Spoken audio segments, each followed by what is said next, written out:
శ్రీ గురుభ్యో నమః. గురు పౌర్ణమికి సప్తాహాలు పారాయణ పూర్తి చేసే క్రమంలో 2వ సప్తాహంలో 5వ రోజు పారాయణ చేసుకోబోతున్నాం. శ్రీ సాయి లీలామృతం అధ్యాయం 20. సాయి నాటిన కల్పవృక్షాలు. పండ్లను బట్టి చెట్టును విలువ కట్టాలి. అలానే ఎందరిని పరిపూర్ణులుగా చేశారన్న దానిని బట్టి ఆ సద్గురువును తెలుసుకోవచ్చు. కానీ అందరికంటే గొప్ప సిద్ధపురుషుడు భగవంతుడే. ఆయన అన్ని మతాలకు చెందిన ఎందరినీ అనంతమైన కాలగతిలో తన ప్రతిరూపాలుగా చేసి భూమిపై ప్రతిష్ఠించాడో ఎవరు చెప్పగలరు? కానీ ఆయన దీనికంతటికీ కర్తృత్వం ఎన్నడూ వహించరు. అన్నీ తానే చేస్తున్న సంగతి జీవులకు తెలియనివ్వరు. సద్గురువులలోకెల్లా అగ్రేసరులైన సాయిబాబా వలన ఎందరు పూర్ణ పురుషులయ్యారో స్పష్టంగా తెలియడం లేదు. పొద్దుగుంకిన కొద్దీ నక్షత్రాలు ఒక్కొక్కటే ఆకాశంలో ప్రకటమైనట్లు కాలం గడుస్తుంటే శ్రీ సాయి వలన పూర్ణులైన వారి సంగతులు ఒక్కొక్కటే బయటకొస్తున్నాయి. సాయి రెండవసారి షిరిడీకి వచ్చే ముందు గాడ్గి మహారాజను సిద్ధపురుషుని రూపొందించిన విషయం చూచాము. శ్రీ ఉపాసనీ బాబా పాండిత్యానికి భక్తికి ప్రఖ్యాతి చెందిన మహారాష్ట్ర బ్రాహ్మణ ఉపాసనీ కుటుంబంలో మే 5, 1870న సట్నాలో జన్మించాడు కాశీనాథ్. బడి చదువులు విడిచి కాలమంతా సంధ్యావందనం, యోగాభ్యాసం, విష్ణు సహస్రనామ పారాయణలో గడిపేవాడు. వివాహం చేశాక కూడా అతనిలో మార్పే లేదు. సరికదా ఒకనాడు ఇల్లు విడిచి కాలినడకన నాసిక్ చేరాడు. 2 నెలల తర్వాత తల్లికి జబ్బు చేసిందని తెలిసి తిరిగి వచ్చిన కొద్ది కాలానికే అతని భార్య, తల్లి మరణించారు. పెద్దలు 2వ వివాహం చేసినా మళ్ళీ ఇల్లు విడిచి వెళ్ళిపోయి ఎన్నో కష్టాలోర్చి సాధు సాంగత్యం చేస్తూ ఉండేవాడు. తర్వాత మళ్ళీ స్వగ్రామమైన సట్నాకు వెళ్తుండగా ఒక అడవిలో ఒక కొండ మీద గుహ కనిపించింది. అందులో కూర్చొని ప్రాయోపవేశం చేయదలచి ఒక పెద్ద చెట్టు పైకెక్కి అందులో దూకాడు. అక్కడ నిరంతరం జపం చేస్తూ త్వరలో బాహ్య స్మృతి కోల్పోయాడు. ఒకనాడు మెలకువ వచ్చినప్పుడు ఒక దివ్య దర్శనమైంది. పక్కన ఎవరో నిల్చొని అతని చర్మం వలుస్తున్నారు. భయపడి కళ్ళు తెరిచేసరికి ఎవరూ లేరు. మళ్లీ బాహ్యస్మృతి కలిగేసరికి విపరీతమైన దాహమేసింది. పక్కనే వాన నీరు చిన్న మడుగు కట్టి ఉంటే తాగి వాటితో శరీరం తుడుచుకున్నాడు. 4వ రోజు మరో దర్శనమైంది. దప్పికతో తానొక కాలువ దగ్గరికి వెళ్తున్నాడు. తనకు ఒకవైపు ఒక ముస్లిం సాధువు, మరొక వైపు ఒక సన్యాసి ఉన్నారు. వారిద్దరూ అతడి పాత చర్మం తీసివేసి లోపల బంగారం వంటి దేహం అతనికి చూపి, ఎందుకు చావ యత్నిస్తావు? మేము నిన్నెన్నటికీ చావనివ్వము అన్నారు. అప్పుడతడు గుహ నుండి దిగి జూలై 22, 1890న ఇల్లు చేరాడు. ఎన్నో నెలల తరబడి తాను సమాధి స్థితిలో ఉన్నట్లు తెలుసుకున్నాడు. 1 సంవత్సరంలోగా అతని తండ్రి, తాత, 2వ భార్య మరణించారు. కుటుంబం అప్పులపాలు అయ్యేసరికి లోకమాన్య బాలగంగాధర తిలక్ గారు ఆదుకున్నారు. తర్వాత అతడు వైద్యం అభ్యసించి అమరావతిలో గొప్ప వైద్యుడై శ్రీమంతుడయ్యాడు. కానీ వ్యాపారంలో అంతా నష్టపోయాడు. బంధువులు 3వ వివాహం చేశాక ఆ దంపతులు యాత్రలు చేశారు. ఓంకారేశ్వర్లో అతడు తీవ్ర సమాధి స్థితిలో ఉండగా భార్య భయపడి నీరు చల్లి మేల్కొల్పింది. అప్పటి నుండి అతనికి గాలి పీల్చడం ఎంతో కష్టమయ్యేది. నిద్రపోతే శ్వాస నిలిచిపోయేది. ఏ వైద్యానికి ఆ బాధ తగ్గలేదు. చివరకు యోగంలో వచ్చిన బాధను యోగ పూర్ణులే తొలగించగలరని తలచి భార్యను ఇంట వదిలి 1911లో అట్టి వారిని వెతుకుతూ బయలుదేరాడు కాశీనాథ్. అతడు రాహురిలో యోగి కులకర్ణిని దర్శిస్తే ఆయన, నీవు మంచి స్థితిలో ఉన్నావు, నిన్ను సాయిబాబా మాత్రమే ఉద్ధరించగలరు అన్నారు. కాని సాయి ముస్లిం అని తలచి వారిని దర్శించలేదు కాశీనాథ్. తర్వాత దారిలో ఒక వృద్ధుడు కనిపించి, చన్నీరు తాగవద్దు, వేడి నీరు మాత్రమే తాగు అని చెప్పాడు. అతడు ఆ మాట లెక్కపెట్టక వేరొక చోట నీరు త్రాగడానికి కాలువకు వెళ్తుంటే ఆ వృద్ధుడే మళ్లీ ఎదురై మందలించి పక్క గ్రామంలో వేడి నీరు త్రాగమని ఆదేశించి అంతర్ధానమయ్యాడు. కాశీనాథుడు ఆశ్చర్యపడి అలానే చేశాడు. బాధ చాలా వరకు తగ్గింది. తర్వాత అతడు ఖేడ్గాంబేట్లో దత్తావతారంగా ప్రసిద్ధికెక్కిన శ్రీ నారాయణ మహారాజును దర్శించాడు. ఆయన అతనికి తాంబూలమిచ్చి, నీవు లోపల బయట బంగారం పూసినట్లు మంచి యోగస్థితిలో ఉన్నావు, నీవు కోరదగినది ఏమీ లేదు అన్నారు. అతని బాధ మాత్రం తగ్గలేదు. అతడు మరలా యోగి కులకర్ణిని దర్శించాడు. ఆయన వెనుకటి సలహానే ఇచ్చాడు. గత్యంతరం లేక జూన్ 27, 1911 షిరిడీ చేరాడు కాశీనాథ్. 2 రోజులు సాయి సన్నిధిలో ఉండడంతోనే అతని బాధ మటుమాయమయ్యింది. అయినా అతనికి ఫకీరు సన్నిధి దుర్భరమనిపించి తిరిగి వెళ్ళడానికి అనుమతి కోరాడు. నీవు వెళ్ళవద్దు, వెడితే 8వ రోజుకు రావాలి అన్నారు బాబా. ఆ మాట అతనికి నచ్చలేదు. అప్పుడు సాయి, సరే వెళ్ళు, నేను చేసేది చేస్తాను అన్నారు. కాశీనాథుడు పట్టుదలతో ఎంత వేగంగా నడిచినా 8వ రోజుకు 20 మైళ్లలోనున్న కోపర్గాం చేరాడు. అక్కడ ప్రథమంగా షిరిడీ పోతున్న భక్తులు బలవంతాన అతనిని తోడుగా తీసుకువెళ్లారు. సాయి అతణ్ణి చూస్తూనే నవ్వి, నీవు వెళ్ళి ఎన్ని రోజులయింది అన్నారు. 8 రోజులయ్యింది అన్నాడు కాశీనాథ్. అప్పుడతనిని వాడాలో ఉండమని బాబా ఆజ్ఞాపించారు. ఈసారి అతడు ఆయన మాటకు తల ఒగ్గాడు. షిరిడీలో నిత్యము భక్తుల అనుభవాలు వినడంతో అతని మనస్సు క్రమంగా మారింది. ఒకరోజు బాబా అతని వైపు చూచి నవ్వుతూ భక్తులతో ఇలా అన్నారు. ఒకప్పుడు ఒక స్త్రీ గర్భిణి అయి కొన్ని సంవత్సరాలైనా ప్రసవించలేదు. ఆమెను వేడి నీరు మాత్రమే త్రాగమని చెప్పాను. ఆమె నా మాట లెక్క చేయక నీరు త్రాగడానికి ఒక కాలువకు వెళుతున్నది. ఆమె గర్భంలోని బిడ్డలు నశిస్తారేమోనని నేను ఆమెను మరలా మందలించాను. పక్క గ్రామంలో వేడి నీరు త్రాగాక ఆమెకు ఆ బాధ చాలా వరకు తగ్గింది అన్నారు. తనకు 2 సార్లు దర్శనమిచ్చిన వృద్ధుడు సాయి ఏనని గుర్తించి పులకించాడు కాశీనాథ్. తర్వాత బాబా, కొన్ని వేల సంవత్సరాలుగా మనిద్దరికీ రుణానుబంధం ఉన్నది అని ఒక బావి పక్క చెట్టు మీద 2 పక్షులుండేవి. ఒకటి బావిలో పడితే దానిని రక్షించడానికి రెండవది తన ప్రాణాలు తెగించవలసి వచ్చింది అన్నారు. మాయలో పడిన శిష్యుని రక్షించడానికి సద్గురువు అవతరించవలసి వచ్చిందని వారి భావం కాబోలు. తర్వాత కాశీనాథ్తో ఎవరితోనూ సంబంధం లేకుండా మౌనంగా ఖండోబా ఆలయంలో 4 సంవత్సరాలుండు, ఖండోబా కృప లభిస్తుంది అన్నారు బాబా. రోజూ శ్రీ కాశీనాథ్ స్వయంగా వంట చేసుకొని మొదట మసీదులో సాయికి నివేదించి తర్వాత భోజనం చేసేవాడు. ఒకరోజు, నేనక్కడికి వస్తే నీవు గుర్తిస్తావా అన్నారు బాబా. అతడికేమీ అర్థం కాలేదు. ఒకరోజు ఒక కుక్క అన్నం కోసం అతని వెంట పడింది. దానిని తరిమేసి నివేదనతో మసీదుకు చేరగానే సాయి, ఇంత దూరం రానక్కర్లేదు, నేనక్కడే ఉన్నాను, ఆ నల్ల కుక్కను నేనే అన్నారు. మరొకసారి అతడు వంట చేస్తూ ఉంటే ఒక బిచ్చగాడు ఆశగా చూస్తున్నాడు.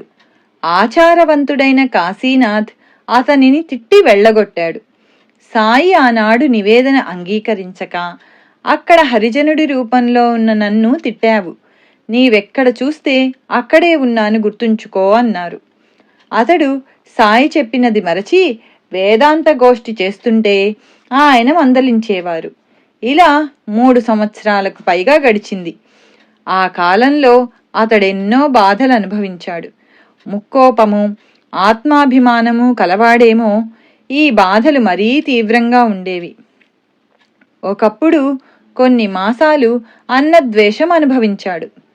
తుంటరులైన యువకులు ఆయనను ఎన్నో రీతిలో బాధించేవారు. ఆ బాధలు భరించలేక అతడెన్నోసార్లు షిరిడీ వదిలి వెళ్లాలనుకున్నాడు. కాని సాయి వెళ్ళనివ్వలేదు. నీవిప్పుడు ఎంత ఓర్చుకుంటే నీ భవిష్యత్తు అంత ఉజ్వలంగా ఉంటుంది. 4 సంవత్సరాలు ఇక్కడే ఉంటే నా స్థితే నీకు కలుగుతుంది అనేవారు. కాని అతడు సుమారు 3.5 సంవత్సరాలున్నాక సాయితో చెప్పకుండా భక్తులతో కలిసి ఖరగ్పూర్ వెళ్ళిపోయాడు. కాని అప్పటికే అతనిలో యోగశక్తులు ప్రకటమయ్యేవి. ఉదాహరణకు నెవాసా నుండి కొందరు భక్తులతో నరహరి సాయిని దర్శించాడు. కాని ఆయన ముస్లిమని శంకించాడు. వెంటనే సాయి అతనికేసి ఉరిమి చూచారు. అతడు బయటకు పోయి ఖండోబాలో ఉపాసనీ శాస్త్రికి నమస్కరించబోయాడు. ఆయన తన కాళ్ళు వెనక్కు తీసుకుని, నీవు బ్రాహ్మణుడవు, సాయి ముస్లిం, నువ్వు ఆయనకు నమస్కరించకూడదు, అటువంటప్పుడు నీతో నాకేం పని అన్నారు. చివరకు ఆయన షిరిడీ దగ్గరున్న సాకోరీలో ఉపాసనీ బాబాగా స్థిరపడి డిసెంబర్ 24, 1941న సమాధి చెందారు. శ్రీ సాయి ఆదేశించినట్లు ఆయన 4 సంవత్సరాలు పూర్తిగా షిరిడీలోనే ఉంటే ఏమయ్యేదో. సయ్యద్ జలాలుద్దీన్ రెడ్ హిల్స్లో స్వామియార్గా ప్రసిద్ధికెక్కిన ఈ మహనీయుడు పెషావర్లో జన్మించి కొంతకాలం సైన్యంలో పనిచేశారు. ఈయన ఉన్మత్తావస్థలో ఉన్న అవధూతగా రెడ్ హిల్స్లో ఉండేవారు. ఈయన ఏ అంగట్లో తినుబండారాలు తీసుకున్నా వారికి ఆ వ్యాపారం అద్భుతంగా జరిగేది. ఒకరోజు ఆయన వీధి వెంట వెడుతుంటే ఒక పిచ్చివాడు ఎదురయ్యాడు. ఆయన అతని చెంప మీద కొట్టారు. వెంటనే అతనికి పిచ్చి తగ్గిపోయింది. ఎందరెందరో రోగులు ఆయన దగ్గరకొచ్చేవారు. ఆయన ఒక్కసారి రోగి కేసి తీవ్రంగా చూచి ఏదో గొణుగుతూ ఆకాశం కేసి చూచేవారు. వెంటనే ఆ రోగం తగ్గవలసిందే. ఆయన 1955లో బుదూర్ అనే గ్రామం వద్ద సర్వి తోటలో నివసించారు. వర్షాలు లేవని రైతులు ప్రాధేయపడితే ఆయన ఆకాశం కేసి చూచి ఏమో గొణిగేవారు. కొద్దిసేపట్లో తృప్తిగా వర్షం పడేది. ఒకసారి 10 రోజులు వర్షం కురిసి అంతా జలమయమై ఆ గ్రామానికి రాకపోకలు నిలిచిపోయాయి. ఆయన సన్నిధిలో ఉన్న రామానుజం సెట్టియార్, కాశీ, మునుస్వామి, ఘనశ్యామ్ సింగులు తమకు వేడివేడి బిర్యానీ పెట్టించమన్నారు. ఆయన పకపకా నవ్వి ఆకాశం కేసి చూచారు. అంతలో కుటీరం ముందు ఒక జట్కా ఆగింది. 2 వ్యక్తులు పెద్ద పాత్ర నిండా వేడిగా నేతితో వండిన చికెన్ బిర్యానీ, అరటి ఆకులు తెచ్చిపెట్టి త్వరగా పాత్ర ఖాళీ చేసి ఇవ్వమన్నారు. భక్తులు వివరం అడిగితే, మేమెక్కడ నుంచి వస్తే మీకెందుకు, మీరు కోరినది లభించింది కదా అన్నారు. భక్తులు విస్తుపోయి తృప్తిగా తిన్నారు. అలాగే టీ త్రాగే సమయం అయింది. కుటీరంలో టీ పొడుము, చక్కెర ఉన్నాయి కానీ పాలు లేవు. అనుకోగానే అకస్మాత్తుగా ఒక వ్యక్తి వచ్చి 2 లీటర్ల పాలు పోసి వెళ్ళిపోయాడు. వీరిలో ఘనశ్యామ్ సింగ్ ప్రతిరోజు అర్ధరాత్రి వరకు ఆ ఫకీరు గారి సేవ చేస్తూ ఉండేవాడు. జీవితాంతము బ్రహ్మచారిగా వారి సేవలోనే ఉండాలని ఆశించాడు. ఒక రాత్రి ఆ ఫకీరు నవ్వి, నీకు పెళ్ళవుతుంది, 3 బిడ్డలు కలుగుతారు అన్నారు. అలానే జరిగింది. అక్టోబర్ 28, 1964 సాయంత్రం 7 గంటలకు ఆ ఫకీరు ఆవో జీబ్రాయిల్, ఏ మేరా ఆర్డర్ హై, దేవదూత అయిన ఓ జీబ్రాయిలు ఇటురా, ఇది నా ఆజ్ఞ అని పెద్దగా కేకలేశారు. ఇక 4 గంటలలో తాము సమాధి కాబోతున్నామని చెప్పారు. సరిగ్గా 11:45 గంటలకు అల్లాహో అని 7 సార్లు స్మరించి భగవంతునిలో ఐక్యమయ్యారు. ఒకరోజు ఈ ఫకీరును మీ గురువెవరు అని అడిగాడు ఘనశ్యాం. రేపు చెబుతామన్నారు. మరుసటి ఉదయమే 8 గంటలకు అతనిని బయటికెళ్ళి సూర్యుని చూడమని సైగ చేశారు. చూడగా ఆ బింబంలో 5 నిమిషాల పాటు ద్వారకామాయిలో కూర్చున్న సాయిబాబా ముఖం దర్శనమిచ్చింది. ఆశ్చర్యంతో ప్రణమిల్లిన ఘనశ్యాంకు నిన్నటి నీ ప్రశ్నకు సమాధానమిదే అన్నట్లు చిన్న సైగ చేసి నవ్వారు ఆ ఫకీరు. శ్రీ రామమారుతి మహారాజ్ 1910లో ఒకరోజు బొంబాయి నుండి వచ్చిన త్రయంబకరావు, కులకర్ణి, మార్తాండ్ మొదలగున భక్తులతో, సాయి, రేపు మాకు పర్వదినం, దీపావళి అన్నారు. మరు రోజు ఉదయమే ఆయనెంతో సంతోషంగా, ఈరోజు నన్ను చూడడానికి నా తమ్ముడొస్తున్నాడు. ఒకప్పుడు మా ఇద్దరి భార్యల మధ్య తగు వచ్చింది, మేము వేరుగా ఉంటున్నాం అన్నారు. మధ్యాహ్నం ఆరతికి ముందు నానా చందోర్కర్తో మారుతి వస్తున్నాడు అన్నారు. ఆరతి ప్రారంభమైన కొద్దిసేపట్లో ఠాణే నుండి తమ భక్తులతో కలిసి శ్రీ రామ్మారుతి మహారాజ్ అనే మహనీయుడు వచ్చారు. వెంటనే సాయి ఆరతి ఆపించి తమ సోదరుని చూచి తమ చెంతకు రమ్మన్నట్లు నవ్వారు. తండ్రి దగ్గరకు బిడ్డలాగా రామమారుతి పరుగున వెళ్ళి సాయిని కౌగిలించుకొని ముద్దు పెట్టుకున్నారు. వారు ఒకరి చేతులొకరు ఎంతో ఆప్యాయంగా పట్టుకుని కూర్చున్నారు.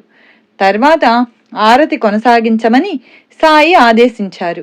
ఆరతి అయ్యాక ఆ మహనీయుడు ఖండోబాకు వెళ్ళి అక్కడ నివసిస్తున్న ఉపాసనీ శాస్త్రితో రాముని సేవ విడువకు అని చెప్పారు. అక్కడ తమ భక్తులను సాయికి నైవేద్యంగా సీరా అంటే రవ్వకేసరి తయారు చేయించారు. ఈలోగా బాబా వద్దకు భక్తులెందరో తమ నైవేద్యాలను తెచ్చి సమర్పించారు. ఉండండి, ఈరోజు మొదట నా తమ్ముడిచ్చే నైవేద్యం తీసుకోవాలి అని కొద్దిసేపు వేచియున్నారు బాబా. అది రాగానే ఎంతో సంతోషంగా దానిని కొంచెం తిని తర్వాత మిగిలిన నైవేద్యాలు తీసుకున్నారు.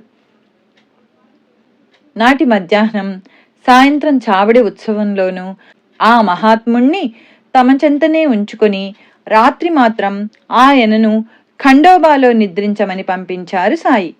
ఈ రీతిన తన తమ్ముని 14 రోజులు తమ చెంత నుంచుకొని పంపించారు సాయి. శ్రీ రామమారుతి మహారాజ్ శ్రీ బాలాముకుంద స్వామిని గురువుగా ఆశ్రయించిన తమ పరాత్పర గురువు సాయినాథుడే అని చెప్పేవారు. తాను అనుసరించిన నాథ సాంప్రదాయానికి ఆదిపురుషుడైన ఆదినాథుడే సాయినాథుడు అనేవారు. వీరు సెప్టెంబర్ 28, 1918 మహాసమాధి చెందారు. బహుశా ఎన్నో జన్మలుగా తమ శిష్యుడిగా ఉంటున్న మారుతి మహారాజ్ ఈ జన్మలో వేరొక గురువును ఆశ్రయించడాన్నే వారి భార్యల తగవుగా సాయి అభివర్ణించారేమో. ఇక్కడ భార్యలు అంటే మనస్సులు. శ్రీ శాంతవంజీ మహారాజ్ వీరు గుజరాత్లో గొప్ప మహనీయులు. వీరు సాధక దశలో చాలా కాలం హిమాలయాలలో ఉండి తర్వాత గంగా తీరంలో బ్రహ్మచారిగా 30 సంవత్సరాలు తీవ్రమైన గాయత్రి ఉపాసనలో గడిపారు. వారొకసారి తమ అనుభవం ఒకటి చెప్పారు. నేనొకప్పుడు పాలనపురం వద్ద బలరామ క్షేత్రంలో గాయత్రి సాధన చేస్తున్నాను. ఒకసారి మనస్సెంతకు ఏకాగ్రమవలేదన్న నిరాశతో నదిలో దూకి ఆత్మహత్య చేసుకోదలచాను. ఒక శివమందిరంలో దేవిని ప్రార్థించి గాయత్రిని స్మరించి నదిలో దూకబోతుండగా ఒక ఫకీరు నా వద్దకొచ్చారు. ఎంతో తేజోవంతమైన కళ్ళు, గడ్డము కల ఆయన ఎంతో మధురంగా నవ్వుతూ వచ్చి నా చేయి పట్టుకొని తమ వెంట రమ్మన్నారు. నేను మంత్రముగ్ధుడనై వారి వెనుకనే నడిచాను. వారు నాకు కలోల్ గ్రామానికి టికెట్టు ఇచ్చి అకస్మాత్తుగా అదృశ్యమయ్యారు. ఆయన ఎవరో నాకు అర్థం కాలేదు. కొంతకాలం తర్వాత నేను తరచూ హిమాలయాలకు వెళ్ళి చివరకు నర్మదా తీరంలోని కరణాలిలో స్థిరపడ్డాను. పై దర్శనమైన 30 సంవత్సరాల తర్వాత 1976లో సూరత్లోని సాయిబాబా మందిరంలో దత్త జయంతికి గాయత్రి యజ్ఞము చేయమని నన్ను భక్తులు ఆహ్వానించారు. నేను అంతవరకు ఏ సాయిబాబా మందిరమూ చూడలేదు. అక్కడ రాత్రి బాబా స్పష్టంగా కలలో కనిపించి, నన్ను మరచిపోయావా? 30 సంవత్సరాల క్రితం బలరామ క్షేత్రంలో నదిలో దూకి ఆత్మహత్య చేసుకోబోతుంటే నిన్ను రక్షించినది ఎవరు అన్నారు. నాకెంతో ఆనందం కలిగింది. మరురోజు నేను ధ్యానానికి కూర్చోగానే గాయత్రీదేవి బదులు నాకు సాయిబాబా దర్శనమిచ్చి ప్రగాఢమైన ఆనందం అనుగ్రహించారు. మరింత భక్తి శ్రద్ధలతో ఆ మందిరంలో సాయి పూజ, గాయత్రి యజ్ఞము ముగించాను. గజానన్ మహారాజ్. గజానన్ పటేకర్ అనే యువకునికి 8వ ఏట ఉపనయనం చేశాక అతని పినతండ్రి అతనికి మహనీయుల దర్శనము, ఆశీస్సులు ఇప్పించడానికి అతనిని షహపూర్ వద్ద నది ఒడ్డున ఉన్న ఉదుంబర వృక్షం క్రింద విడిది చేసిన 3 సాధువుల వద్దకు తీసుకువెళ్ళి వారికి నమస్కారం చేయించాడు. వారిలో ఒకరు గురుకృప వలన పట్టేకర్ మహనీయుడవుతాడని ఆశీర్వదించారు. తర్వాత అతని కుటుంబానికి సుపరిచితుడైన నానా చందోర్కర్ షిరిడీ దర్శించినప్పుడు, బాబా, నీ మిత్రుని కొడుకు గజానన్ నన్ను షహపూర్లో నది ఒడ్డున ఉన్న ఉదుంబర వృక్షం కింద దర్శించుకున్నాడు. నేనప్పుడతనిని ఆశీర్వదించాను. అప్పుడు నాతో కూడా గురు సిద్ధారూఢులు, కళ్యాణ్ నివాసి అయిన రామ్మారుతి స్వామి కూడా ఉన్నారు. నీవు అవకాశం ఉన్నప్పుడల్లా అక్కడ నదిలో స్నానం చేసి అచ్చటి నా స్థానాన్ని కూడా దర్శించుకో అని చెప్పి పట్టేకర్కు ప్రసాదంగా పాలకోవా పంపారు. ఆ మాట విని ఆశ్చర్యపోయాడు నానా చందోర్కర్. తరువాత అతడు హేమాడ్ పంత్తో కలిసి మళ్లీ షిరిడీ వెళ్ళినప్పుడు, సాయి, మీ గజానన్ ఆ మారుతి ఆలయంలో ఇంకెంతకాలముంటాడు అన్నారు. తర్వాత హేమాడ్ పంత్ సాయి సచ్చరిత్ర ప్రతిని షహపూర్లోని ఆ ఉదుంబర వృక్షం కింద ఉంచి పూజించాడు. అంగోన్ కవాడ్కు చెందిన సఖారాం మహారాజ్, గాడ్గే మహారాజ్ మొదలగున మహాత్ములు కూడా ఆ చెట్టు కింద తపస్సు చేసుకున్నారు. సాయి చెప్పినట్లే గజానన్ పట్టేకర్ ఎందరో మహనీయులను దర్శించి రత్నగిరి జిల్లాలోని పటగాం నివాసి అయిన శ్రీ దాదా మహారాజ్ అను మహనీయుని అనుగ్రహానికి పాత్రుడై తర్వాత గజానన్ మహారాజ్గా ప్రసిద్ధికెక్కాడు. అలనాడు సాయితో కలిసి ఆ వృక్షం కింద అతనికి దర్శనమిచ్చిన రామ్మారుతి మహారాజ్ సాక్షాత్తు మారుతియేనని చెప్పి అక్కల్కోట స్వామి కూడా కొందరు భక్తులను వారి దర్శనానికి పంపేవారు. ఈ రామ్మారుతి మహారాజ్ తన భక్తులతో శ్రీ గురు సిద్ధారూఢులు, శ్రీ సాయిబాబా వేరు కాదని తెలిపే ఎన్నో అనుభవాలు చెబుతూ ఉండేవారు. ఇమాంబాయి చోఠేఖాన్ అనే భక్తుడు ఇలా అన్నాడు, నాకు తెలిసిన 2 ముస్లింలు బాబా వల్ల ఉద్ధరింపబడ్డారు. మా ఊరికి చెందిన షేక్ అబ్దుల్లాతో బాబా, మనం ఈ రోజు చనిపోయినా మామూలుగానే 3వ రోజు కూడా గడిచిపోతుంది. ఇల్లు, భూమి మొదలగున వాటి వల్ల ఏమిటి ప్రయోజనం అన్నారు. షేక్ అబ్దుల్లా స్వగ్రామానికి తిరిగొచ్చి తన ఇల్లు, వాకిలి, భార్యాబిడ్డలకు అప్పగించి వీధులలోనూ మహాత్ముల సమాధుల దగ్గర కాలం గడుపుతూ ఎప్పుడూ తనలో తాను గొణుక్కుంటూ ఉండేవాడు. అడగకుండా ఎవరైనా పెడితేనే తినేవాడు. అతనికి 12 సంవత్సరాలలో అద్భుత శక్తులు ప్రాప్తించాయి. ఒకప్పుడు నేను ప్రయాణం అవుతూ ఉంటే నన్ను వెళ్ళవద్దని, ఒక చోట పాము తారసిల్లుతుంది అన్నాడు. అది పగలు కావడానా నేను అతని మాట వినలేదు. అతడు చెప్పిన చోట పాము కనిపించింది. మరొకసారి అతనితో, మా ఊళ్ళో బీడీలమ్ముకునే అబ్బాసీట్, భార్యాబిడ్డలను విడిచి ఎందుకు పిచ్చివాడలా తిరుగుతావు అన్నాడు. నీకే తెలుస్తుందిలే అన్నాడు అబ్దుల్లా. అబ్బాస్ మళ్ళీ అట్లానే అన్నాడు. అతని వైపుకు అదృశ్య వస్తువు విసిరినట్లు తన పిడికిలి విసిరి, నువ్వు అలానే అవుగాక అన్నాడు అబ్దుల్లా. అబ్బాసేట్ ఆ క్షణంలోనే ఇల్లు వ్యాపారము విడిచి పిచ్చివాడై వీధుల పాలైనాడు. భోపాల్ నుండి అన్వర్ ఖాన్ అనే వ్యక్తి ఒకప్పుడు షిరిడీ వచ్చి చావడిలో 12 మాసాలున్నాడు. అతడు తనకు సంసారం వద్దన్నాడు. ఖురాన్ మొదటి అధ్యాయంలోని ఒక వాక్యాన్ని అర్ధరాత్రి 101 సార్లు జపించమని, దరూద్ అనే అధ్యాయం పఠించమని కూడా సాయి చెప్పారు.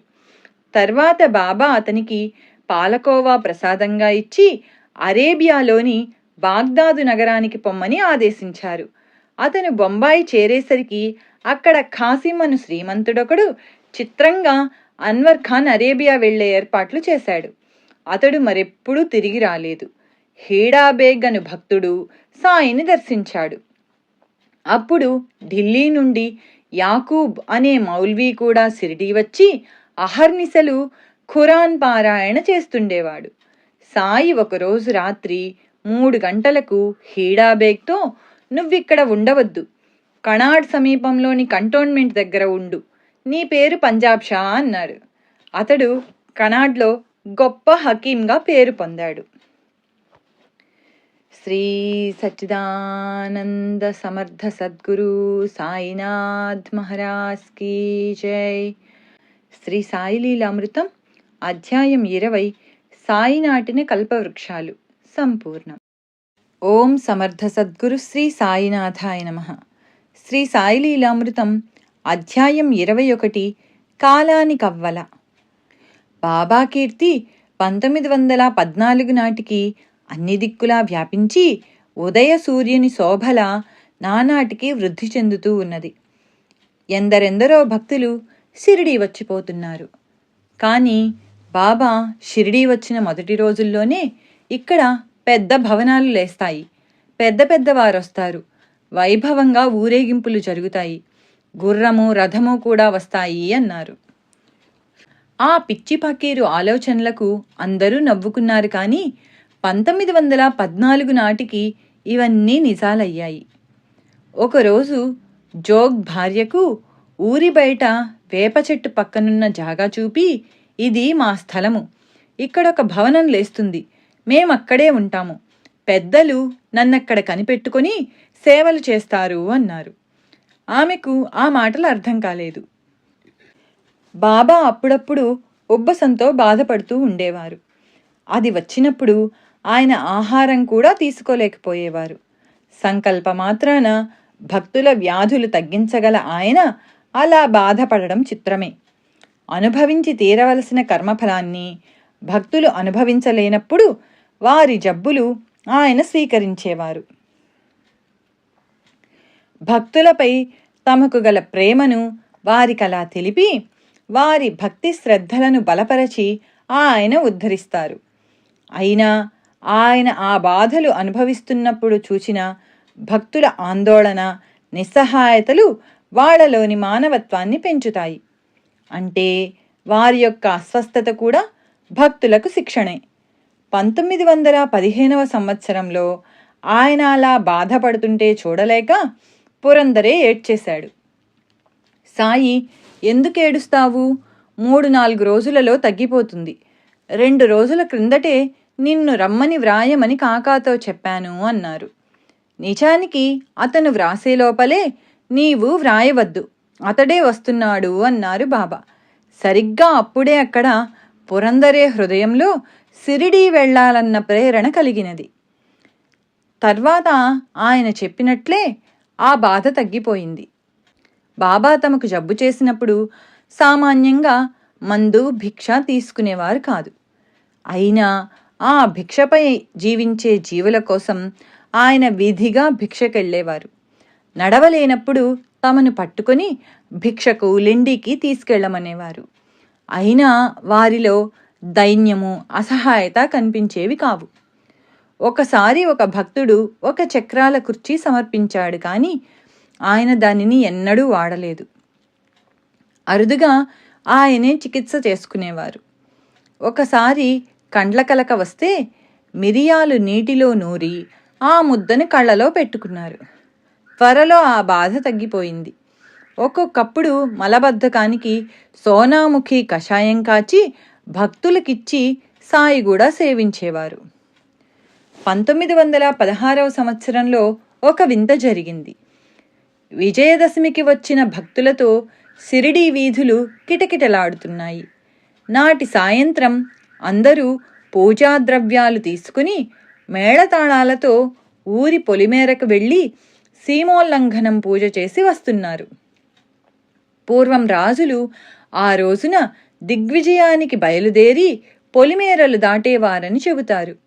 అందరూ శమీపత్రము, ఆలింగన నమస్కారాలు ఇచ్చిపుచ్చుకొని పాతద్వేషాలు మరచి నాటి నుండి పరస్పరం ప్రేమభావం వహిస్తారు. అలా సీమోల్లంఘనం చేసి అందరూ తిరిగి వస్తుండగా బాబా ఉగ్రులై తమ తలకున్న రుమాలు, కఫ్ని, లంగోట తీసి ధునిలో పారేసి అగ్నికణాల వంటి కళ్ళతో మసీదు ముంగిట నగ్నంగా నించున్నారు.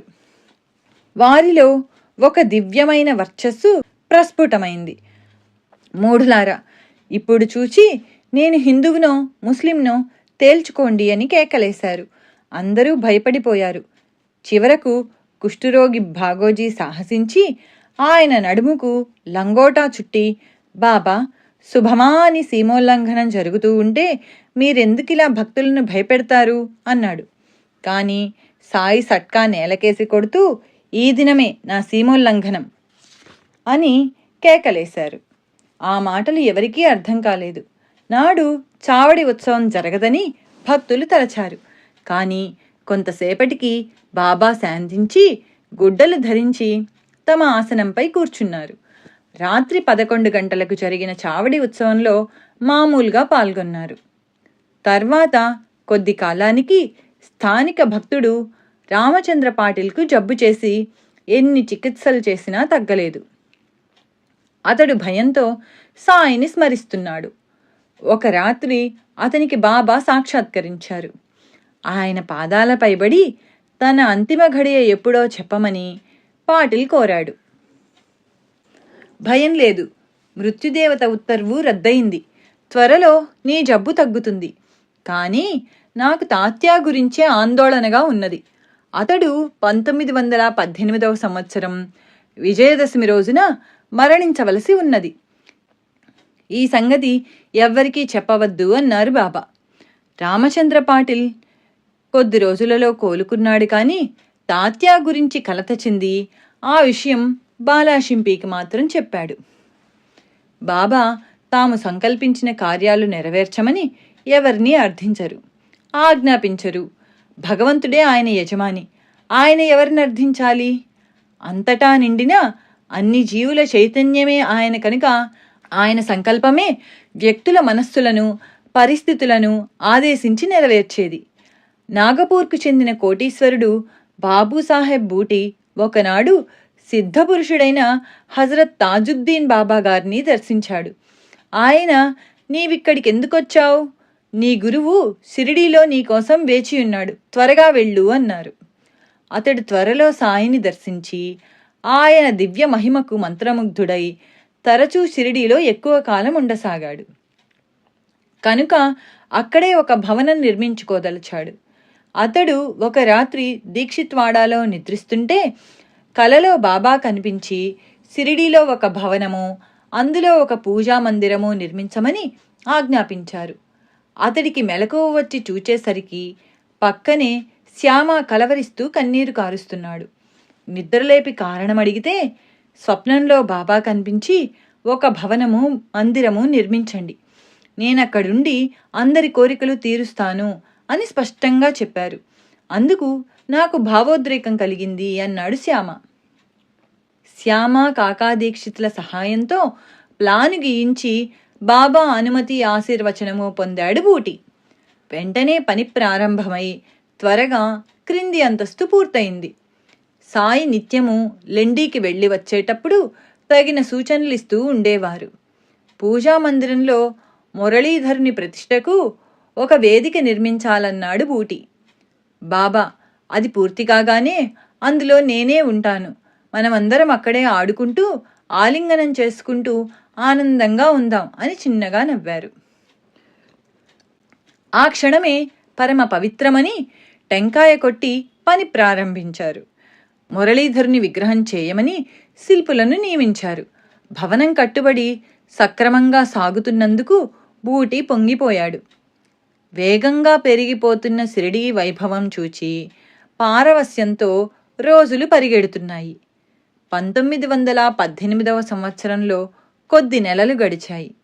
తరచూ షిరిడీ దర్శించే ఉద్ధవేశ్బువ, శ్రీమతి చంద్రబాయి బోర్కర్లతో ఒకరోజు సాయి, ఇక నుంచి మీరు శ్రమపడి తరచూ షిరిడీ రానక్కర్లేదు అన్నారు. కొన్ని రోజుల తర్వాత బడేబాబా కుమారుడు కాసింకు కోడి పలావు తినిపించి, సాయి, నీవు ఔరంగాబాద్లో ఫకీరు షంషుద్దీన్ మియాను ఈ 250 రూపాయలతో మౌలు కవ్వాలి నీ ఆజు జరిపించమను. తర్వాత ఫకీరు బన్నేమియా మెడలో నేనిచ్చే ఈ పూలమాల వేసి ముస్లింల పంచాంగంలో 9వ నెలలో 9వ రోజున అల్లా వెలిగించిన దీపం అల్లాయే తీసుకుపోతారు, ఆయన దయ అలా ఉన్నది అని చెప్పు అన్నారు. బాబా ఇచ్చిన పైకము పూలమాల తీసుకుని కాసిం, ఛోటే ఖాన్, అమీర్లు ముగ్గురు ఔరంగాబాదు చేరారు. స్టేషన్లో ఫకీరు షంషుద్దీన్ రైలు వద్దకొచ్చి సాయి ఫకీరు వద్ద నుంచి వచ్చినదెవరు అని విచారిస్తున్నారు. వాళ్ళు నమస్కరించగానే వాళ్ళు చెప్పదలచిన వార్త కూడా ఆయనే చెప్పారు. తర్వాత ఆ ఫకీరు ఆ ముగ్గురికి తన ఇంట భోజనం పెట్టి బాబా పంపిన పైకంతో అన్నదానము అంటే నియాజ్, కవ్వాలి, సంకీర్తనలు అంటే మౌలు విధిగా జరిపించారు. మరో రోజు అందరూ బన్నేమియా గారి దగ్గరకు చేరారు.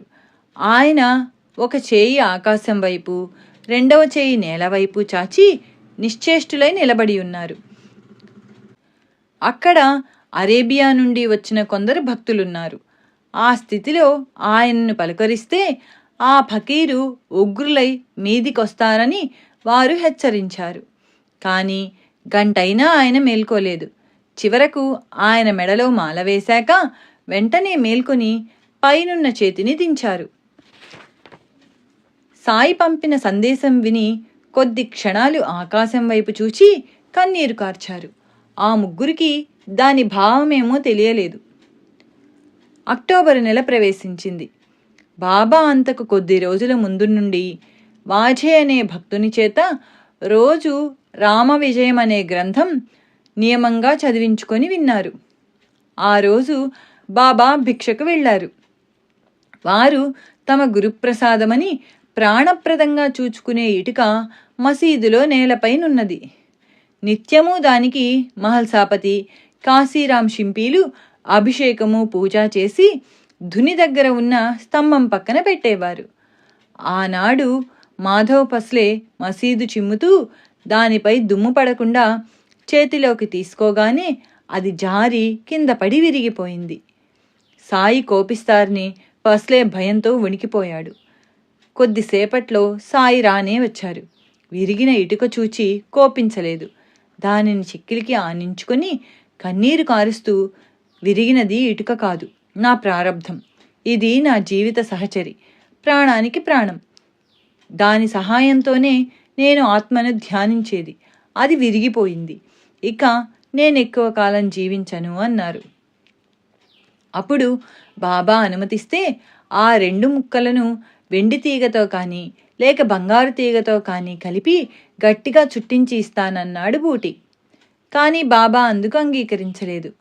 అక్టోబర్ 3న పురందరే దీక్షితులు దర్శనానికి రాగానే, నేను ముందు వెళ్తాను, మీరు వెనుక వస్తారు, నా సమాధి మాట్లాడుతుంది, నా మట్టి సమాధానం చెబుతుంది, నా నామం పలుకుతుంది అని వెంటనే ఊది ఇచ్చి వారిని పంపివేశారు. ఆ మాటలు ఎవరికీ అర్థం కాలేదు. కొద్ది రోజుల తర్వాత మహల్సాపతితో, నేను ఇక్కడి నుండి ఎక్కడికైనా వెళ్ళిపోతాను అన్నారు. నవరాత్రులు ఆరంభమవుతూనే తాత్యాకు భయంకరమైన జబ్బు చేసింది. అతడు మసీదుకు కూడా వెళ్ళలేకపోయాడు. బాబాకు కూడా తీవ్రంగా జ్వరమొచ్చి రోజురోజుకి ఆయన ఆరోగ్యం క్షీణిస్తోంది. బూటీవాడాను పావనం చేయకుండానే బాబా సమాధి అవుతారని భక్తులు భయపడ్డారు. అయినా ఆయన నిత్యము తాత్యాకు ఊదీ పంపేవారు. ఒకరోజు భోజనానికి అతనిని మసీదుకు రమ్మని పాయసం తినిపించారు. అతడెంతో కష్టపడి మింగాడు. అప్పుడు అతని నొసట విభూది పెట్టి, తాత్యా, మొదట మనిద్దరి కోసం 2 ఊయలలు తెప్పించాను. కానీ మరలా మనస్సు మార్చుకున్నాను. నేను ఒక్కడినే వెళ్తున్నాను, నువ్వింటికి వెళ్ళు అని అతన్ని పంపేశారు. ఇక్కడ ఊయల అంటే సమాధి అని అర్థం. సాయి దృష్టిలో మృత్యువంటే తాత్కాలికమైన నిద్ర. జీవులు మరలా జన్మించవలసిందే కదా. బయాజా మామి తన బిడ్డడైన తాత్యాను సాయిని సమానంగా చూచింది కాదు, సాయినే ఎక్కువగా చూచుకున్నది. అందుకని బాబా అతనిని తమ మరొక రూపంగా ప్రేమించారు. ఒకే ఆత్మ 2 దేహాలుగా జీవించిన వారిద్దరూ మరణంలో కూడా విడిపోకూడదని బాబా తలచారు కాబోలు. కానీ తాత్యా కుటుంబాన్ని తలచి తన సంకల్పాన్ని మరలా మార్చుకున్నారు కాబోలు. తాత్యా కంటతడి పెట్టి, సాయి, నన్నే ముందు పంపరాదా అన్నారు. ఫకీరును, నేను పోతే శోకించేవారెవ్వరూ లేరు, నీవు పోతే నీ వాళ్లంతా దుఃఖిస్తారు అన్నారు సాయి. నేను పోతే నా బంధువులే దుఃఖిస్తారు, మీరు పోతే ఎందరో దిక్కులేని వారవుతారు, మీరుంటే మీ దర్శనంతో ఎందరో తరిస్తారు, నా జీవితం నాకు సాటివారికి కూడా బంధమే అని వెక్కి వెక్కి ఏడుస్తున్నాడు తాత్య. నోర్ముయ్, పో ఇంటికి అని బాబా గద్దించి అతన్ని పంపేశారు. కాలఫలకం మీద ఆయన తిరుగులేని శాసనం రాసేసి చెమ్మగిల్లిన కళ్ళతో ఇంటికి వెళుతున్న తాత్యాను చూస్తూ ఉండిపోయారు. ఇదంతా పక్కనే పనిచేస్తున్న దామోదర్ విని కట్టలు తెంచుకొస్తున్న దుఃఖం అణచుకుంటూ పక్కకు పోయి కన్నీరు కారుస్తున్నాడు. తాను విన్నది మరొకరితో చెప్పలేడు, దాచుకోలేడు. సాయిని కన్నెత్తి చూడలేకున్నాడు. వెంటనే సాయి, దామ్యా, ఎందుకురా ఏడుస్తావు? బుద్ధి లేదు? నాకు మరణం ఎక్కడిది? ఊరుకో, ఎవ్వరికి చెప్పకు, జాగ్రత్త అని గద్దించారు. ఆయన వాఝే అనే భక్తుని చేత రామ విజయం వారం రోజులలో ఒకసారి, 2వ వారంలో 2 సార్లు చదివించుకొని విన్నారు. అప్పుడు అతనికి ఒక కొబ్బరికాయ దక్షిణ ఇచ్చారు. అప్పటి నుండి ఆయన ఎక్కువసేపు మౌనంగా ఉండసాగారు. ఆయన సాయంకాలపు సూర్యునిలా క్షీణిస్తున్నారు. మరీ నీరసించి లెండికి భిక్షకు వెళ్లడం మానేశారు. బూటి, కాకా దీక్షిత్ ఎప్పుడూ ఆయన దగ్గరే ఉంటున్నారు. విజయదశమి ఇంకా వారమున్నదనగా కొందరు ఫకీర్లు ఒక బండి మీద ఒక పులిని గొలుసులతో కట్టి మసీదు వద్దకు తెచ్చారు. జబ్బుగా ఉన్న పులిని ఒక సర్కస్ కంపెనీ వద్ద చౌకగా కొని గ్రామాలలో ప్రదర్శించి ఆ ఫకీర్లు డబ్బు సంపాదించుకుంటున్నారు. దాని జబ్బు తగ్గితే ఎక్కువ వెలకు దానిని సర్కస్ వారే కొనవచ్చని వారి ఆశ. అదెంతో బాధతో గర్జిస్తుంటే చూచి సాయి, పాపం, దానిని అలా కట్టేశారేమి, విప్పండి, దాని బాధ నేను తీరుస్తాను అన్నారు. ముందు ఆ ఫకీర్లు భయపడ్డారు, కానీ తర్వాత గంపెడాశతో దానిని విప్పారు. అది మెల్లగా బండి దిగి మసీదు మెట్టెక్కి ఆయన ఎదుటికొచ్చింది. మంత్రముగ్ధ అయినట్లు కొన్ని క్షణాలు తదేకంగా ఆయనను చూచి వారి చూపులకు తట్టుకోలేక కాబోలు తలదించుకొన్నది. బాబా పాదాలు వాసన చూచింది. 3 సార్లు తోకతో నేలను కొట్టి అక్కడే పడి ప్రాణం విడిచింది. అదెక్కడ పుట్టిందో గాని మహాభక్తునిలా సాయి పాదాల వద్ద శాశ్వతంగా దుఃఖ నివృత్తి పొందింది. ఫకీర్లకు ఆ నష్టం కొంతైనా భర్తీ చెయ్యాలనో, ఆ రూపంలో ఉన్న ఆ భక్తుణ్ణి తమ చెంతకు చేర్చి మేలు చేసినందుకు బహుమానమో గాని సాయి వారికి 50 రూపాయలు బహూకరించారు. ఆ మృగరాజు వలనే సాయి మహారాజు కూడా రుణానుబంధం వలన తమపై ఆధారపడిన జీవులను అంతటి రోగబాధలోనూ పోషిస్తున్నారు. దానివలనే ఆయన కూడా ఇక విడుదల, విశ్రాంతి కోరడానికి చిహ్నమన్నట్లున్నది ఈ సంఘటన. విజయదశమి 4 రోజులున్నది. సాయి ఆనాడు నందు మార్వాడి భార్యతో ద్వారకామాయిలోనూ చావడిలోనూ ఉండాలంటే నాకేమీ బాగుండలేదు. నేను బూటివాడాకు పోతాను. అక్కడ నాకు పెద్ద పెద్దవారు సేవలు చేస్తుంటారు అన్నారు. బాబా 2 రోజులకు సమాధి చెందుతారనగా భక్తులతో మీరెవరూ శోకించకూడదు అని హెచ్చరిస్తున్నారు. అన్ని రోజులు అస్వస్థతగా ఉన్నా ఒక్కసారి కూడా విశ్రమించలేదు. రోజంతా కూర్చుని ఉండేవారు. అక్టోబర్ 15, 1918న విజయదశమి. తెల్లవారేసరికి బాబా చాలా బలహీనంగా ఉన్నారు. అయినా దర్శనానికి వస్తున్న భక్తులను ఆదరిస్తూనే ఉన్నారు. ఇంతలో రామచంద్ర పాటిల్, బాలాషింపీలు భయపడినట్లే తాత్యాకు నాడి బలహీనమవుతోందని కబురు వచ్చింది. మధ్యాహ్న హారతి కాగానే భక్తులందరినీ భోజనాలకు పంపారు బాబా.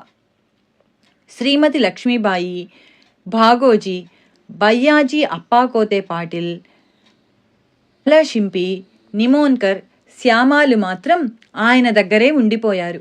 అప్పుడు బాబా నాకిక్కడ ఏమీ బాగాలేదు. ఆ దగదీవాడ అంటే రాతిమేడ అనగా బూటివాడ, దగదీవాడాకు తీసుకుపోండి, అక్కడ నాకు సుఖంగా ఉంటుంది అన్నారు. ఆయన ఆసనం మీద కూర్చొని మాధవ్ ఫస్లేని అడిగి పాన్ అంటే తాంబూలం తీసుకున్నారు. తర్వాత ఆయన మంచినీళ్లు త్రాగుతుండగా మధ్యలో మింగుడు పడక సగం నీరు బయటికి వచ్చి వారి కళ్ళు అర్ధనిమీలితాలయ్యాయి. అప్పుడాయన లక్ష్మీబాయి షిండేను పిలిచి మొదట 5, తర్వాత 4 రూపాయి నాణేలిచ్చి వాటిని జాగ్రత్తగా ఉంచుకోమన్నారు. అబ్దుల్లాను వెంటనే రమ్మని కబురు చేశారు. అతడు కొద్దిసేపు ఆగి వస్తానని కబురు చేశాడు. సాయి చిన్నగా నవ్వి తమకు మసీదులో బాగుండలేదని బూటివాడాకు తీసుకెళ్తే బాగుంటుందని చెప్పి బయ్యాజీ అప్పాకోతే పాటిల్ వైపుకు ఒరిగి కన్నుమూశారు. భాగోజీ అది గమనించి నిమోన్కర్తో చెప్పాడు. అతడు సాయి నోట్లో కొంచెం నీరు పోసి అది బయటకు వచ్చేయడం చూచి అందరూ పెద్దగా ఏడ్చారు. ఆ కబురు వినగానే డాక్టర్ పిళ్ళే బాబాకు నాడి చూచి కంట నీరు పెట్టాడు. సాయి శరీరం విడిచారని వినగానే గ్రామస్థులు, భక్తులు హృదయ విదారకంగా శోకాలు పెడుతూ మసీదు చేరారు. క్షణంలో షిరిడీ యావత్తు జీవోత్సవమైంది. అబ్దుల్లా పరుగున అక్కడికి చేరి తన దురదృష్టానికి ఎంతో దుఃఖించాడు. భక్తులు నమస్కరించుకోవడానికి వీలుగా బాబా శరీరాన్ని కూర్చోబెట్టారు. అక్కడికెందరు భక్తులు చేరారంటే ఆ రద్దీలో సుమారు 5 గంటల సేపు నాకు బాబా దేహాన్ని చూచే అవకాశమే కలగలేదు అంటాడు నృపతి పాటిల్.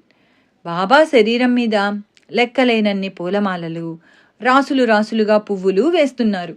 ఎప్పుడూ భయము దుఃఖము ఎరుగని నానావల్లి కూడా ఆ రోజు కన్నీరు తుడుచుకుంటూ కొద్దిసేపు అక్కడ నిలబడి తర్వాత మారుతి ఆలయానికి వెళ్ళిపోయాడు. అప్పటి నుండి 13 రోజుల పాటు ఓ మామా, నీవు లేక నేను బ్రతకలేను, నేను వచ్చేస్తాను అని శోకాలు పెడుతూ అన్నపానీయాలు కూడా మాని సమాధి చెందాడు. మరో చిత్రం. సాయి నిర్యాణమైన కొద్ది గంటల్లోనే తాత్య ఆరోగ్యం బాగుపడింది.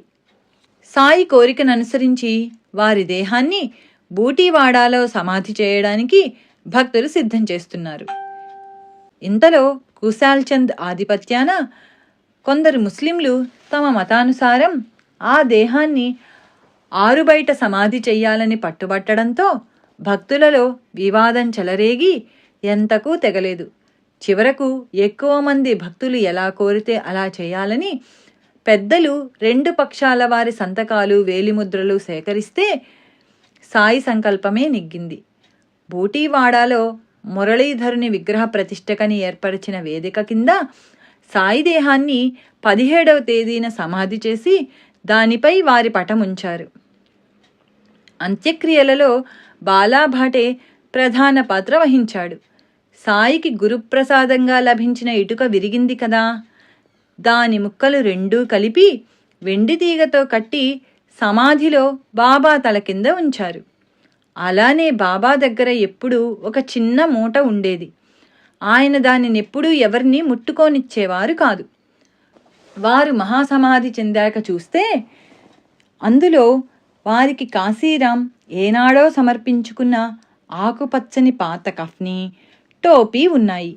దానిని కూడా సమాధిలో ఉంచారు. ఆ రోజున భక్తులు 2400 రూపాయలు పోగు చేసి భారీ ఎత్తున అన్నసంతర్పణ చేశారు. బూటీవాడాలో తమను పెద్దలు సేవిస్తుంటారన్నారు బాబా. పెద్దలంటే శ్రీమంతులని తలచేటట్లయితే బూటీ కంటే పెద్దలెవరుంటారు? మురళీధరునికని నిర్మించిన మందిరంలో బాబా దేహాన్ని సమాధి చేయడం కంటే ఘనమైన సత్కారమేమున్నది? ఈనాటికి కోటీశ్వరులెందరో షిరిడీలో వైభవంగా ఉత్సవాలు చేస్తున్నారు. కానీ ధనానికి సాయి దృష్టిలో ధాన్యపు గింజకున్నంత విలువ కూడా లేదు. కనుక పెద్దలంటే మహాత్ములని వారి భావం. రానున్న సాయి నిర్యాణాన్ని షంషుద్దీన్, బన్నేమియా వంటి యోగులు ముందుగానే ఇస్లాం పద్ధతిలో గౌరవించారు. అలానే ఖాండేష్లో శ్రీ గురు గోవిందులనే మహాత్ముడు ఉండేవారు. వీరు సాయికి గురుబంధువని వినికిడి. వీరికి 12-10-1918 తీవ్రంగా జ్వరమొచ్చింది. విజయదశమి నాడు భక్తులతో ఆయన నేడు సాయి అనే దివ్యజ్యోతి చంద్రునిలో లీనం కాబోతున్నది అన్నారు. భక్తుడు మదన పాటిల్ తనకు తెలిసిన సాయి భక్తులందరికీ వెంటనే ఆ విషయం తెలిపాడు. సాయి సమాధి చెందారని వినగానే శ్రీ గురుగోవిందులు తన శిష్యులందరినీ స్నానం చేయమన్నారు. ఈయన బాబాను ఆ గురుచంద్రులు అనేవారు. ఎందరికో దైవస్వరూపులుగా పూజింపబడిన మెహర్ బాబా, స్వామి ముక్తానంద వంటి ప్రముఖ సాధువులెందరో సాయి సమాధిని దర్శించారు. స్వామి పూర్ణానంద గారితో వారి గురువు రాఖాడీ బాబా షిరిడీలో ఒక సప్తాహం సాయిని సేవించి ఆయన ప్రేరేపించిన చోట ఆశ్రమవాసివై ఉండు అని ఆదేశించారు. ఇంకెందరో మహాత్ములు షిరిడీ రాకున్నా సాయిని సేవిస్తూనే ఉన్నారు. పెద్ద పెద్దవారు తమను సేవిస్తుంటారని శ్రీ సాయి చెప్పినది ఈ విషయమే. శరీరమే తామని భ్రమించే పామరులకు జనన మరణాలుంటాయి. మృత్యుపై విజయం సాధించిన వారే మహాత్ములు. సాయి సశరీరులుగా ఉన్నప్పుడే మనలా శరీర పరిమితులుగా ఎన్నడూ లేరు. అన్ని రూపాలలో ఉన్న పరమాత్మగా జీవించారు. అలాంటి వారికి మరణం ఎలా సంభవం? భౌతిక శరీరంతో ఉన్నప్పుడే మృత్యుపై సాయి విజయంతో ఇదెంత సత్యమో భక్తులు ఒకసారి చూచారు. ఆగస్టు 13, 1886న సాయి తీవ్రమైన ఉబ్బసంతో బాధపడ్డారు. రాత్రి 10 గంటలకు మహల్సాపతితో, నేను అల్లా వద్దకు వెళ్తున్నాను, వస్తే 3 రోజులలో వస్తాను, అలా రాకుంటే శరీరాన్ని ఆరుబయట పాతిపెట్టి గుర్తుగా 2 జెండాలు పాతు అని చెప్పి అతని వడిలో ఒరిగిపోయారు. శ్వాస నాడి నిలిచిపోయాయి. సాయి మరణించారని తలచి జనం గుమిగూడారు. ఆ ఊరి కరణం పంచాయతీ కూడా జరిపించాడు. శవాన్ని ఇక ఎక్కువ సమయం ఉంచక అంత్యక్రియలు చేయాలని గ్రామస్తులు తొందర చేశారు. కానీ మహల్సాపతి పట్టుబట్టి 3 రోజులు సాయి తల తన ఒడిలో ఉంచుకొని కూర్చున్నాడు. మరో వంక అంత్యక్రియలు తమ తమ మతానుసారం చేయాలని హిందువులు, ముస్లింలు పట్టుబట్టారు. ఘర్షణ తప్పదనుకొని పక్క గ్రామాల వారు తమ పక్షాలను బలపరచుకోవాలని షిరిడీ చేరుకున్నారు. గ్రామాధికారికి దిక్కుతోచక పోలీసు పటేల్ ద్వారా అహ్మద్నగర్ జిల్లా కలెక్టర్కు కబురు చేశాడు. విదేశీయులమైన మేము ఏం చేసినా ప్రజలు ఉద్రిక్తులవుతారు. గ్రామ పెద్దలే ఎలాగో చక్కబెట్టండి. కానీ సాయి తిరిగి బ్రతికితే నాకు తెలపండి, దర్శిస్తాను. క్రీస్తు తప్ప మరెవ్వరూ మరణించాక తిరిగి జీవించలేదు అన్నాడు కలెక్టర్. గ్రామ పెద్దలు ఆ సంగతి ప్రజలకు తెలపక యుక్తిగా కలెక్టర్ ఏ క్షణాన్నైనా వచ్చి తగు చర్య తీసుకుంటారని, ఈలోగా త్వరపడి ఏమైనా చేస్తే శిక్షిస్తారని చెప్పాడు. ఆగస్టు 16, 1886 తెల్లవారుజామున 3 గంటలకు శరీరంలో నాడి శ్వాస ప్రారంభమై కొద్దిసేపట్లో సాయి లేచారు. భక్తుల సంతోషము, ప్రజల ఆశ్చర్యము వర్ణనాతీతం. శ్యామ మాత్రం ఆయనను, దేవా ఎక్కడికి పోయావు, ఏం చేశావు అని అడిగాడు. బాబా నవ్వి, అల్లా వద్దకెళ్ళాను. నేను మొదట తిరిగి రాదలచలేదు. కాని అల్లా నీవు చేయవలసినదెంతో ఉన్నది. బెంగాల్లో గదాధర్ అనే భక్తుడు నాలో కలవాలని ఆరాటపడుతున్నాడు. కానీ అతని పుణ్యఫలం, అవతార కార్యం ఇంకా మిగిలాయి. నీవవి తీసుకుని అతన్ని విడుదల చేసి నీ స్థలానికి వెళ్ళు అన్నారు. నేను అలాగే చేశాను అన్నాడు. ఆశ్చర్యంతో శ్యామకు మాట పెగల్లేదు. తెల్లవారుతూనే సాయి ఎప్పటిలా తమ నిత్యకృత్యానికి ఉపక్రమించారు. ఖండయోగం సిద్ధించిన సాయికి ఇది ఒక లెక్క. ఈ వార్త తెలియగానే ఎందరో వచ్చి సాయిని దర్శించారు. వారిలో కలెక్టర్ ఒకడు. ఇంకో విశేషం, ఆ రోజు రాత్రి 1:02 శ్రీరామకృష్ణ పరమహంస నిర్యాణమయ్యారు. వారి అసలు పేరు గదాధరుడు. సమాధి చెందిన నాటి రాత్రి హనుమాన్ ప్రసాద్ జోషి ఇంటి గోడకు తగిలించిన బాబా పటం అకస్మాత్తుగాను నిష్కారణంగాను చాలాసేపు బాగా ఊగింది. విల్లేపార్లేలోని మాధవరావు దీక్షిత్ అనే భక్తునికి కలలో నాసిక్లోనున్న ఒక గొప్ప యోగి మహాసమాధి చెందుతున్నట్లు కలవచ్చింది. అస్తమించిన సూర్యుడు మరలా ఉదయించాడు. బాబా సమాధి చెందిన మరుసటి తెల్లవారుజామునే పండరిపురంలో దాసగణకు స్వప్నంలో బాబా కనిపించి, మసీదు కూలిపోయింది. నూనె వర్తకులు, ఇతర వర్తకులు నన్నెంతో వేధించారు. అందుకే ఆ చోటు విడిచిపోయాను. ఆ విషయం చెప్పడానికే వచ్చాను. నీవు త్వరగా వెళ్ళి నా సమాధిని పూలతో కప్పు అన్నారు. తెల్లవారి షిరిడీ నుంచి జాబు రానే వచ్చింది. అతడు వెంటనే శిష్యులతో షిరిడీ చేరి సమాధి పూజ, ఏకాహము, అన్నదానము చేశాడు. సాయి ఆ రోజే ఉదయం లక్ష్మణ్ మామ జోషికి స్వప్నంలో కనిపించి, నేను మరణించాననుకుని ఈరోజు జోగ్ ఆరతి ఇవ్వడానికి రాడు. నీవు వచ్చి పూజ ఆరతి చెయ్యి అని చెప్పారు. అతడు వెంటనే వెళ్ళి సాయి దేహానికి ఆ సేవ జరిపించాడు. నాటి మధ్యాహ్నం మిగిలిన భక్తులతో కలిసి జోగ్ సాయి దేహానికి పూజ ఆరతి చేశాడు. బాబా చేతివేళ్లు తెరచి దక్షిణ అందులో పెట్టాడు. సమాధి అయిన 21 గంటల తర్వాత కూడా సాయి వేళ్లు బిగిసిపోకుండా సులువుగా తెరిస్తే తెరుచుకున్నాయి, మళ్లీ మూస్తే మూసుకున్నాయి. దశమి నాటి రాత్రంతా బూటీవాడాలో సమాధి తవ్వుతున్నారు. బుధవారం సాయంత్రం బాబా శరీరాన్ని 4 చక్రాలు గల ఒక వాహనంపై ఉంచి పైన అర్ధచంద్రాకృతిలో ఆచ్ఛాదన ఏర్పాటు చేసి గ్రామమంతా ఊరేగించి బూటీవాడాలోని హాలులో ఉంచారు.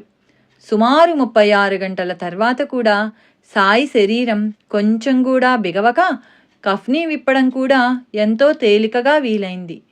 బుధవారం బాబా నోటి వెంట కొద్ది రక్తం వచ్చింది. బాబా సమాధి అయిన మరునాటి రాత్రి 12:30 గంటలకు శ్రీమతి ప్రధాన్కు ఒక కల వచ్చింది. ఆయన సమాధి చెందుతుంటే చూచి బాబా చనిపోతున్నారు అని కేకలు పెడుతున్నది. అప్పుడు బాబా, మహాత్ములు చనిపోరు, సమాధి అవుతారు అన్నారు. మరుక్షణమే ఆయన శరీరం నిశ్చలమైంది. అందరూ దుఃఖిస్తున్నారు. తెల్లవారేసరికి సాయి మహాసమాధి చెందిన వార్త అందింది. 3వ రోజు తెల్లవారుజామున ఎండబ్ల్యూ ప్రధాన్ వదిన గారికి స్వప్నంలో బాబా కనిపించి, మీ సంచిలోనున్న పీతాంబరం పంపి నా సమాధిపై కప్పించండి అన్నారు. వెంటనే మెలకువ వచ్చి చాలా సంవత్సరాలుగా ఉతికిన ఒక పీతాంబరం వారి సంచిలో ఉన్న సంగతి జ్ఞాపకమొచ్చి ఉదయమే దానిని షిరిడీ పంపారు. 1923వ సంవత్సరం వరకు తరచూ దానినే బాబా సమాధి మీద కప్పేవారు. బాబా సమాధి అయిన తర్వాత 7వ రోజున ఉపాసనీ బాబా కాశీ వెళ్ళి 1100 మంది బ్రాహ్మణుల చేత విశ్వేశ్వరునికి అభిషేకం చేయించి వారందరికీ భోజనము, దక్షిణ, శాలువలు ఇచ్చారు. బొంబాయి భక్తులు 13వ రోజున హిందూ పద్ధతిన 3000 రూపాయల ఖర్చుతో 3000 మందికి పంచభక్ష పరమాన్నాలతో భోజనం పెట్టారు. తర్వాత మాసికం రోజున దాసగను కూడా అంత వైభవంగానూ చేశాడు. ఆ రోజునే సాయి మరో భక్తునికి స్వప్న దర్శనమిచ్చి ఆ రోజు ప్రత్యేక పూజ, పేదలకు అన్నదానం చేయమని చెప్పగా అతడు ఆ విధంగానే చేశాడు. త్రైమాసికమప్పుడు 5000 రూపాయల ఖర్చుతో సంతర్పణ, వస్త్రదానములతో పాటు ఆ కార్యం జరిపించిన బ్రాహ్మణులకు పట్టుబట్టలు, వెండి గ్లాసులు దానమిచ్చాడు దాసగను. అప్పట్లో సాయి సంస్థానానికి దాసగను అధ్యక్షుడిగా ఉన్నాడు. శ్రీ సచ్చిదానంద సమర్థ సద్గురు సాయినాథ్ మహారాజ్ కీ జై. శ్రీ సాయి లీలామృతం అధ్యాయం 21 కాలాని కవ్వల సంపూర్ణం. శ్రీ సాయి లీలామృతం అధ్యాయం 22 దైవం మానుష రూపేణ. దైవం ఎప్పుడు అవతరించినా ఆ రూపమెంతో విలక్షణంగా ఉంటుంది. శ్రీరాముని రూపం పురుషులను కూడా సమ్మోహనపరిచేదట. శ్రీకృష్ణుని చూచి సర్వజీవులు తమను తామే మరచేవట. దత్తావతారమైన సాయి రూపం కూడా అలానే ఉండేదట. ఆయనను సగుణమేరు నాయక్ తన్మయుడై కన్నార్పకుండా చూస్తుంటే సాయియే పిచ్చివానిలా అలా చూస్తావేమి అనేవారు. దేనిమీద నిలవని మనస్సు సద్గురువు మీద నిలుస్తుంది. అదే ధ్యానమంటే. వారు మన మనస్సును, చిత్తాన్ని అంటే ఇతర ఆలోచనలు హరిస్తారు. సాయికి తమ గురువు దగ్గర అలానే జరిగిందట. నేను ఆయన పాదాలొత్తాను. అవి చెప్పలేనంత మృదువుగా ఉన్నాయి. ఆయన ఎంతో ప్రసన్నంగా నవ్వారు. ఆ నవ్వు చూడడానికి షిరిడీలో ఎన్ని సంవత్సరాలైనా వేచి ఉండవచ్చు. నేను పరవశించి పిచ్చివానిలా కన్నార్పకుండా చూస్తుండిపోయాను. ఆయన ఈరోజు భక్తులందరిపైన యోగ దృష్టి సారించారు. రోజంతా చెప్పలేని పారవస్యంతో గడిచిపోయింది అని కాపర్దే తన డైరీలో వ్రాసుకున్నాడు. బాబాలో వర్ణించనలవిగాని ఆకర్షణ ఉండేది. ఆయన చర్యలు, ముఖ వర్చస్సు చూస్తేనే ఆయన బ్రహ్మజ్ఞాని అని తెలిసిపోతుండేది అంటాడు నృపతి పాటిల్. శ్రీ సాయిని దర్శించినప్పటి తన అనుభవం హేమత్ పంత్ ఇలా వ్రాశాడు. నేను షిరిడీలో దిగేటప్పటికీ తాత్యాసాహెబ్ నూల్కర్ మసీదు నుండి తిరిగి వచ్చి త్వరగా పద, భక్తులతో కలిసి బాబా వాడా మలుపు వద్దకు వచ్చారు. ఆయన లెండీకి వెళ్ళకముందే పాద నమస్కారం చేసుకుందాం అన్నాడు. నేను త్వరగా బాబా ఉన్న చోటుకు వెళ్ళి ఆ మట్టిలోనే వారి పాదాలకు సాష్టాంగ నమస్కారం చేశాను. అప్పటి నా సంతోషానికి అవధులు లేవు. నానాసాహెబ్ చెప్పిన దానికంటే కూడా వారిలో ఎంతో ఎక్కువ గొప్పతనం కనిపించింది. వారి దర్శనమైనందుకు నా జన్మ ధన్యమైనదనిపించింది. వారిని చూస్తూనే నా కన్నులు చెమ్మగిల్లాయి. ఆకలి దప్పులు అదృశ్యమయ్యాయి. నా జ్ఞానేంద్రియాలు స్థిరంగా నిలబడిపోయాయి. సాయి పాదాలు తాకిన మీదట నాకు కలిగిన అనుభూతి నా జీవితమంతటిలోకి మహాభాగ్యం. అప్పటి నుండి నాకు కొత్త జీవితం ఆరంభమైంది. నా మనస్సులోని సందేహాలన్నీ నశించాయి. అవధులు లేని ఆనందం కట్టలు తెంచుకున్నది. సాయి సన్నిధి మన మనస్సు యొక్క స్థితిని మార్చివేస్తుంది. గత జీవిత స్థితులు అంతరించిపోయి ఇంద్రియ విషయాల పట్ల క్రమంగా వైరాగ్యం ఉదయిస్తుంది. కేవలం వారి దర్శనం వలన నేనెంతో పవిత్రుడనయ్యాను. సాయి రూపంతో కన్నులు నింపుకుంటే ఈ సృష్టి యావత్తు సాయి రూపంగా గోచరిస్తుంది. అటు తర్వాత సద్గురువు అన్న మాట తలపుకు రాగానే శ్రీ సాయియే మనస్సుకు స్ఫురిస్తారు. ఊది మన నొసట పెట్టి ఆశీర్వచనంగా తమ చేయి మన తలపై పెట్టినట్లు దర్శనమిస్తారు. నార్కే ఇలా వ్రాశాడు. మొదట ఏప్రిల్ 1913లో నేను షిరిడీ వెళ్ళాను. ప్రధానంగా నా దృష్టిని ఆకర్షించినవి వారి నేత్రాలు. అవి నన్ను అణువణువునా గుచ్చిచూచాయి. అప్పుడు చావడిలో కూర్చున్న బాబా ఆకారం నా హృదయంపై శాశ్వతంగా ముద్రించుకుపోయింది. ఇంకొంచెం వివరించమని అడిగితే శ్రీ సాయి శరణానంద నాతో ఇలా చెప్పారు. సాయిబాబా 5.5 అడుగులు ఎత్తుండేవారు. ఆయన సన్నమూ కాదు, లావూ కాదు. శరీరఛాయ పచ్చని పసిమి. వారి కనుగుడ్లు నీలంగా ఉండి చీకటిలో మెరిసేవి. అది భక్తులెంతో విశేషంగా చెప్పుకునేవారు. ఆయన నవ్వు ఎంతో మధురంగా ఉండేది. ఉద్ధవరావు దేశపాండే ఇలా చెప్పాడు. బాబా దేహఛాయ ఎప్పటికప్పుడు మారుతుండేది. ఒక్కొక్కప్పుడు అప్పుడే తీసిన అరటిపూచ మీద బంగారు రంగు ఎండపడుతున్నట్లు ఉండేది. శ్రీ సాయి యొక్క దివ్య లీలలు, మనోహరమైన వారి రూపము, అత్యంత పరిశుద్ధమైన సాధు జీవితము ప్రజలనెందరినో సుదూర ప్రాంతాల నుండి కూడా షిరిడీకి తరలివచ్చేలా చేశాయి. ధనికులిచ్చిన కాన్కలతోనూ విలువైన వస్తువులతోనూ అక్కడొక సంస్థానం రూపొందింది. కానీ బాబా మాత్రం తమ యొక్క ఫకీరు జీవితంలో ఎట్టి మార్పు రానివ్వలేదు. ఆయన తెల్లవారుజామునే లేచి ధుని దగ్గర స్తంభానికి ఆనుకొని కొంతసేపు నిశ్చలంగా ధ్యాన నిమగ్నులయ్యేవారు. తర్వాత అక్కడే నిలిచి ఏవేవో భంగిమలు చేస్తూ నెమ్మదిగా యాదేహక్ అంటే దైవాన్నే ఎల్లప్పుడూ స్మరించాలి వంటి అరబ్బీ పదాలు ఉచ్చరించేవారు. అప్పుడు తమ దగ్గరకు ఎవ్వరినీ రానిచ్చేవారు కాదు. ఈలోపు సేవకుడు మాధవ్ ఫస్లే మసీదు శుభ్రం చేసి బకెట్లతో నీరు పెట్టేవాడు. సాయి ఆ నీరు పుక్కిలించి కాళ్ళు, చేతులు, ముఖము ఎంతో నాజుగ్గా కడుక్కునేవారు. తర్వాత కొంతసేపు కన్నులు అరమోడ్చి మౌనంగా కూర్చునేవారు. అప్పుడు ధునిలో కట్టెలు సవరిస్తూ భక్తులతో ఆ ముందటి రాత్రి తాము ఎక్కడెక్కడి భక్తులను ఎలా కాపాడినది, మరణించిన వారి ఆత్మలను పైలోకాలకు తాము ఎలా తీసుకువెళ్ళినది చెప్పేవారు. ఈ సమయంలోనే వేరువేరు భక్తులకు కలిగిన దివ్యానుభూతుల సంగతి బయటపడేది. ఒకనాటి రాత్రి బల్వంత్ అనే పిల్లవానికి కల వచ్చింది. కలలో జోగ్ అనే భక్తునితో పాటు సాయి వారింటికి వస్తే బల్వంత్ భిక్ష ఇచ్చాడు. అది కలయే కదా అని ఎవరూ పట్టించుకోలేదు.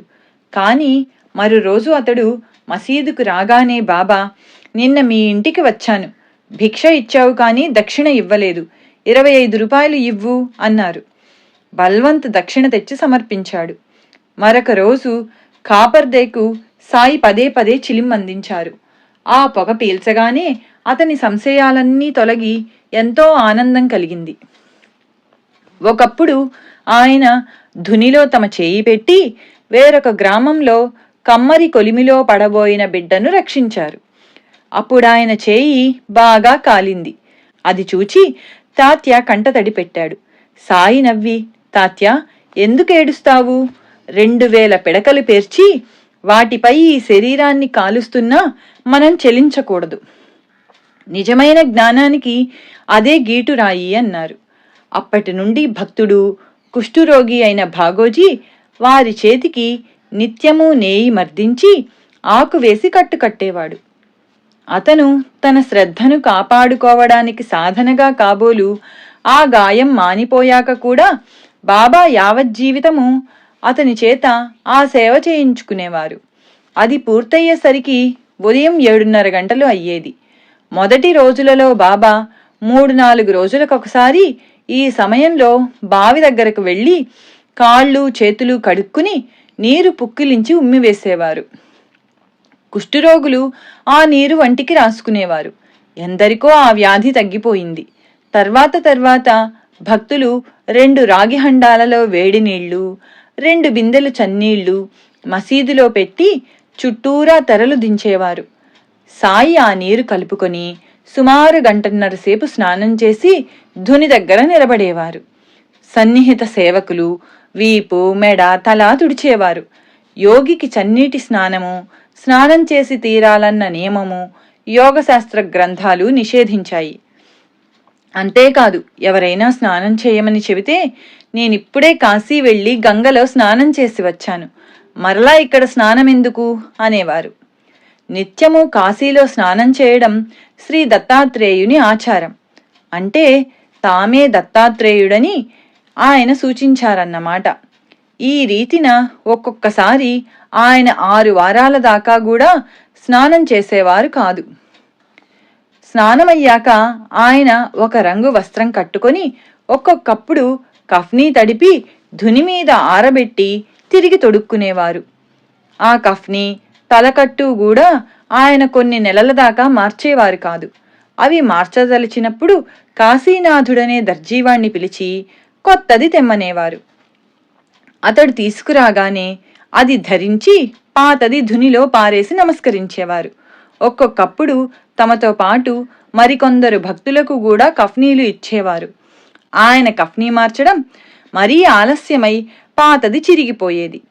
అప్పుడు తాత్య ఆయన దగ్గర చేరి దానిని చూచే మిషమీద ఆ చిరుగులను ఇంకా పెద్దవి చేసేవాడు.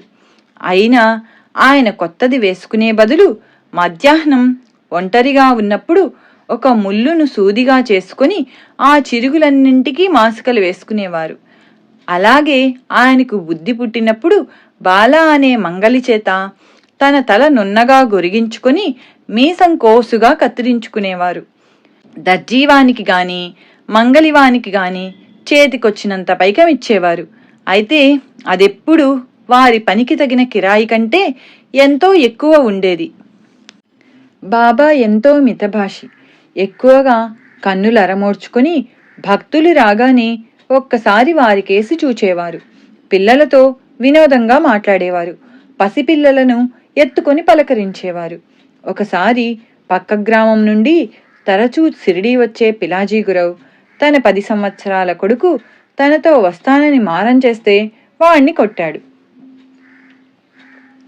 గురవ్ షిరిడీ చేరగానే బాబా కోపంగా, ఆ చిన్న వెధవను కొడితే ఊరుకోను, వాడు నీతో కూడా వస్తే నీదేం పోతుంది, ఈసారి వాణ్ణి కూడా తీసుకువస్తుండు అన్నారు. అప్పటి నుండి అతడలానే చేసేవాడు. సుమారు 9 గంటల ప్రాంతంలో బాబా ఎడమ భుజానికి 4 మడతలు వేసిన గుడ్డను జోలగా కట్టుకొని కుడి చేతిలో రేకుడబ్బా తీసుకుని నిత్యము ఆ 5 ఇళ్ల వద్ద మాత్రమే భిక్ష తీసుకొచ్చేవారు. ద్రవాహారాలు డబ్బాలోనూ, రొట్టెల వంటి ఘనపదార్థాలు జోలెలోనూ వేయించుకునేవారు. ఆ 5 ఇళ్లలో బయాజాబాయి ఇల్లు ఒకటి. బాబా కేక వేయగానే ఆ తల్లి పనులన్నీ ఆపివేసి ఆయనను ఆహ్వానించి ఆయన ఎదుటనే కూర్చునేది. అప్పుడు 7-8 సంవత్సరాల వయసు గల ఆమె కొడుకు తాత్య ఆయన భుజాలపైన ఎక్కడమో, ఆయన వడిలో పొర్లడమో చేసేవాడు. ఆమె అతనిని కసిరినా, ఆమె ముఖంలో ఏమాత్రం చికాకు వ్యక్తమైనా, బాబా, ఎందుకమ్మా వాణ్ణి కోపడతావు, వాడి ఇష్టమొచ్చినట్లు చేయనివ్వు అనేవారు. ఇలా భిక్ష తీసుకొని మసీదుకు చేరగానే బాబా ఒక రొట్టె, కొద్ది అన్నము ధునికి ఆహుతిగా వేసి మిగిలినవన్నీ ఒక మట్టి బొచ్చెలో మూత పెట్టకుండా ఉంచేవారు. మొదటి రోజుల్లో కుక్కలు, పిల్లులు, బిచ్చగాళ్లు, సేవకులు దాని నుండి తమకు కావలసినంత తీసుకునేవారు. ఆయన ఏ ప్రాణిని అసహ్యించుకొని వెళ్ళగొట్టేవారు కాదు. చివరకు మిగిలినవన్నీ రుచి విచక్షణ లేకుండా కలిపి కొద్ది ముద్దలు మాత్రం తినేవారు. హిందూ ధర్మం ప్రకారం బాబా నైష్ఠిక బ్రహ్మచారి. అందుకే తమ గురువు దేహంతో ఉన్నంతకాలం వారి చెంతనే ఉండి సేవ చేశారు.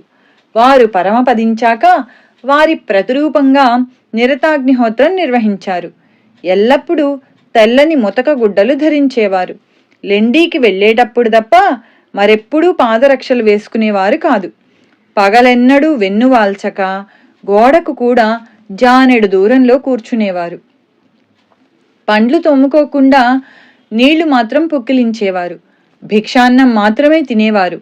ఆంతరంగికంగా మాత్రం సర్వము భగవంతుని రూపంగా, అంటే వాసుదేవ సర్వమితి అని భగవద్గీత చెప్పినట్లు చూచే అరుదైన మహాత్ముడు సాయి. స మహాత్మా సుదుర్లభ. అందుకే ఆయన ఏ ప్రాణిని అసహ్యించుకోలేదు. ఆయన ఆదర్శ భిక్షువు. ఎవరినీ భిక్ష కోసం పీడించలేదు.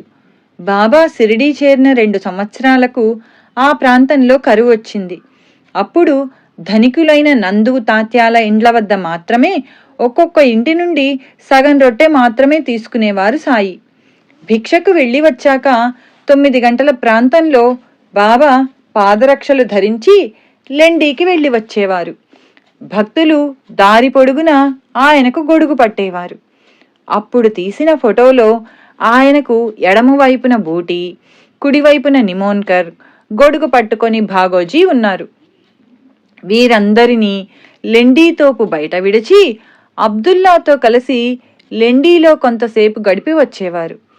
సుమారు 10:30 గంటల ప్రాంతంలో ఆయన మసీదు చేరాక గాయకులు, నర్తకులు, గారడీవారు ఆయన ముందు తమ కళలను ప్రదర్శించేవారు. లేకుంటే మధ్యాహ్నం దాకా ఆయన భక్తులతో మాట్లాడుతూ ఎన్నెన్నో కథలు చెప్పేవారు. ఒకరోజు భక్తులు ఆయనను పూజిస్తుండగా నానావల్లి వచ్చి, లే, ఆసనం మీద నేను కూర్చోవాలి అని గర్జించాడు. సాయి ఎంతో నిర్లిప్తంగా లేచారు. ఆ స్థానంలో అతడు కూర్చొని మరుక్షణమే లేచి బాబాకు నమస్కరించి వెళ్ళిపోయాడు. మరొకప్పుడు హరిద్వార్ బువా అనే సాధువు రోజు మసీదులో ఒకే చోట కూర్చునేవాడు. ఒకరోజు చిన్నపిల్ల ముందుగా వచ్చి అక్కడ కూర్చున్నది. ఆ సాధువు ఆ పాపను కసిరి అక్కడ నుండి లేపేసి అక్కడ కూర్చున్నాడు. వెంటనే బాబా ఉగ్రులై మసీదు నుండి అందరినీ వెళ్ళగొట్టేశారు. కొద్దిసేపట్లో ఆ సాధువు మళ్ళీ అక్కడ కూర్చోబోతే సాయి అతన్ని మరలా వెళ్ళగొట్టారు. సృష్టిలో సర్వానికి యజమాని భగవంతుడే అయితే రోజు కొద్దిసేపు కూర్చున్నంత మాత్రాన ఏ ప్రదేశమైనా ఆ సాధువుది గాని లేక తమది గాని ఎలా అవుతుంది అని పై 2 సందర్భాల్లోని బాబా భావం. కొందరు భక్తులు తమ భోజనంలో మొదట కొంత బాబాకు అర్పించేవారు. ఆయన అందులో కొంచెం భక్తులకు పంచి పళ్ళెంలో కొంచెం ఉంచి తిరిగి ఇచ్చేవారు. తర్వాత ఆయన కూడా భక్తుల పంక్తిలో భోజనం చేసేవారు. ఆయనకు కుడి పక్కన తాత్య, రామచంద్ర పాటిల్, బయాజీ పాటిల్, ఎడమవైపు బడే బాబా, శ్యామ, బూటి, కాకా దీక్షితులు కూర్చోగానే చుట్టూ తెరలు దించేవారు. ఆ తర్వాత అందులో ఎవరూ ప్రవేశించేవారు కాదు. తరచుగా ఆ పంక్తిలో భాగోజీ, మాధవ్ ఫస్లే, నిమోన్కర్లు కూడా కూర్చునేవారు. శ్యామాకు మాత్రం అతడి ఆచారం ప్రకారం పాయసం ఒక్కటే వడ్డించేవారు బాబా. వేసవి కాలంలో బాబా రోజూ ఒక మామిడి పండు స్వల్పంగా రుచి చూచి భక్తులందరికీ పంచేవారు. తర్వాత సేరు పాలు, సేరు రొట్టెలు, సేరు చక్కెర గిన్నెలో పిసికి ప్రసాదంగా పంచేవారు. అప్పుడు ఆయనే అందరి పళ్ళాలు వంటకాలతో నింపేవారు. భక్తులు భోజనానికి తమ బిడ్డలను కూడా తీసుకుని వచ్చినప్పుడు మొదట వారికి ఇష్టమైనవి పెట్టాకనే భోజనం వడ్డించేవారు. ఒకసారి అందరూ భోజనం చేస్తుండగా శిథిలమైన మసీదు కప్పు నుండి పెటపెటమని శబ్దమైంది. వెంటనే సాయి చేయి పైకెత్తి ఆగు ఆగు అన్నారు. ఆ శబ్దం ఆగిపోయింది. భోజనమై అందరూ బయటకు రాగానే మసీదు కప్పు నుండి ఒక భాగం సరిగ్గా వీరు కూర్చున్న చోటనే విరిగిపడింది. బాబా ఆగమన్నదెవరినో అప్పుడందరికీ అర్థమై ఆశ్చర్యపోయారు. భోజనాలయ్యాక సగుణమేరు నాయక్ మసీదు శుభ్రం చేసి సాయి యథాస్థానంలో కూర్చున్నాక ఆయనకు తాంబూలము, తర్వాత గ్లాసెడు మంచినీళ్లు, 2 రూపాయల దక్షిణ ఇచ్చేవాడు. అప్పుడు సాయి కొంతసేపు ఏకాంతంగా గడిపేవారు. మధ్యాహ్నం 2:30 గంటల ప్రాంతంలో భక్తులు మరలా మసీదులో చేరేవారు. హరిదాసులు, పగటి వేషగాళ్లు, సర్కస్ వాళ్లు ఆయన సన్నిధిలో ప్రదర్శనలిచ్చేవారు. ఆయన ఒక్కొక్కరికి 2 రూపాయలు ఇచ్చేవారు. లక్ష్మణ్, బాలాషింపి వంటి యువకులు కొందరు ఆ కానుకలలో కొంత భాగం కాజేసేవారు. అయినా సాయి వాళ్లను ఏమీ అనేవారు కాదు. ఈ సమయంలోనే ఎన్నో చిత్రాలు జరిగేవి. ఉదాహరణకు జనవరి 1, 1912న సాయి 3 కథలు చెప్పారు. 3వ కథ ప్రారంభించగానే ఒక ఫకీరొచ్చి ఆయన పాదాలు తాకాడు.